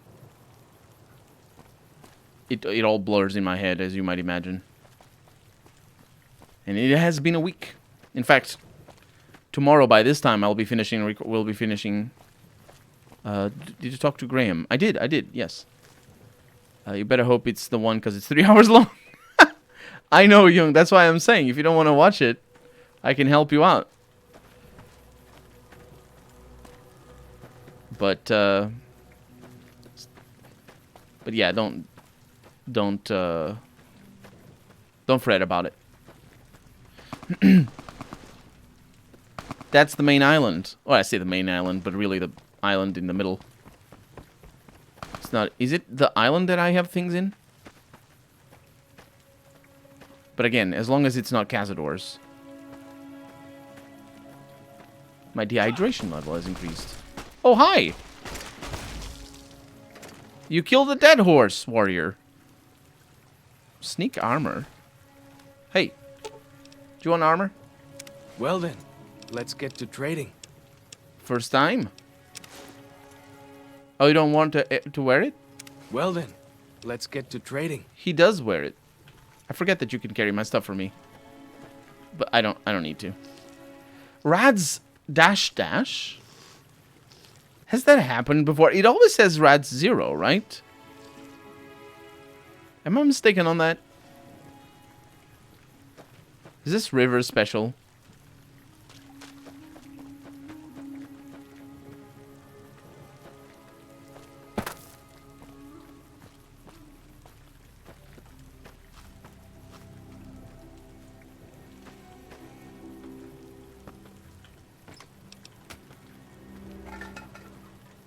There can't really be a place where people go into big buildings and give away all their money just to watch someone flip papers. Squares on it. That's definitely... Oh man, there's a freaking Yao Guai. Don't die. Oh, you can't die. Oh no. Whoa. Here we go. Gotcha. That worked out. What did that thing just kill? Are you... Okay, you're not taking damage. Oh, it killed a big Horner calf. Wait a minute, where's the big Horner normal? Oh, there's a burned house up there.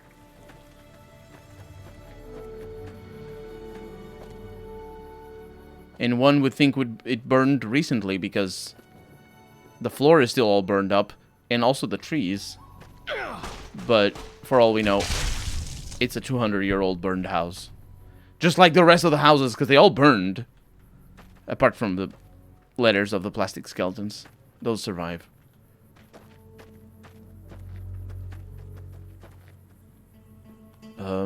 Yeah, there's nothing in this island. In case you don't know, the guy who wrote the stuff, the computer has a skeleton here somewhere. Yeah, I remember finding it. I'm just trying to find, obviously I'm trying to find the messages before I find his skeleton. Because I think the last message specifically says where he goes to. And that would be nice. Oh. There's another cave. We haven't been to that one, have we? Nope. They're easy to spot from a... Ow! My god. They're easy to spot from afar. Wow, look at them. They just kill the white legs like nobody's business. Oh, freaking hell. Can I get some backup? Healing? Something? I don't know, man. 177. Okay, you're healing. Wow, these cazadors are... Have anything as nasty as Yao Guai out where you come from, huh? Dude, cazadors are so much worse. You sure you're okay? Sort of. Yeah, I think the white leg died. Okay. Maybe? No, it's still up. Oh, there's more up there. Ooh, okay, we're bailing. Let's go, let's go, let's go, let's go. Ugh, the Cueva... What? What is it called? Cueva Guarache. Never stood a chance, did they? Huh. Shut up, man. Gotta be a record. Colonel, you know you have been streaming for almost 4 hours. I have not been streaming. Well, actually, I have. I have indeed been streaming for almost 4 hours. It is not a record. Thank you for warning me, Jung. I'm sorry. Oh. Ow! There's a passage here. Also my leg. But I have doctor's bags. Really? I also have a lot of bobby pins. Lovely.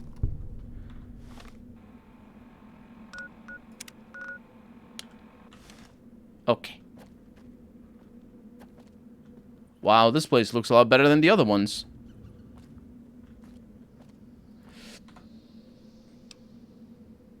Burp. Will you ever go for a 24-hour stream? Probably not. Unless it's like for charity or something like that. 24 hours. I've done a 12-hour stream before for charity as well. I didn't on YouTube, but it was only 12 hours. And I was pretty knackered by the end. But nothing terrible. So, thank you, Jung, for warning me. I get confused because it's Saturday and I started 1 hour later, so I have indeed been streaming for a long time. Thank you all for joining me as well for this. This has been Honest Hearts. We're gonna continue this in. So for me right now it's Saturday night. It's gonna be Thursday night. 4 hours before now. Actually, 5 hours before now. 5 hours before now. So basically, in 5 days' time, 5 hours before now is when I'm gonna stream again. You know the schedule. Me and my mouth says Jung. Wait. So there's hope. I'm saying it wrong. I'm gonna come back to New Vegas in 5 days' time, but in 3 days' time, I'll be playing Star Wars Knights of the Old Republic. 5 hours before now is what I mean to say. So there's streams aplenty, and Prey will happen in a week's time. So at least that's the current plan. Thank you all so much for coming. Have a good night. Stay safe. And I will see you later. Bye-bye.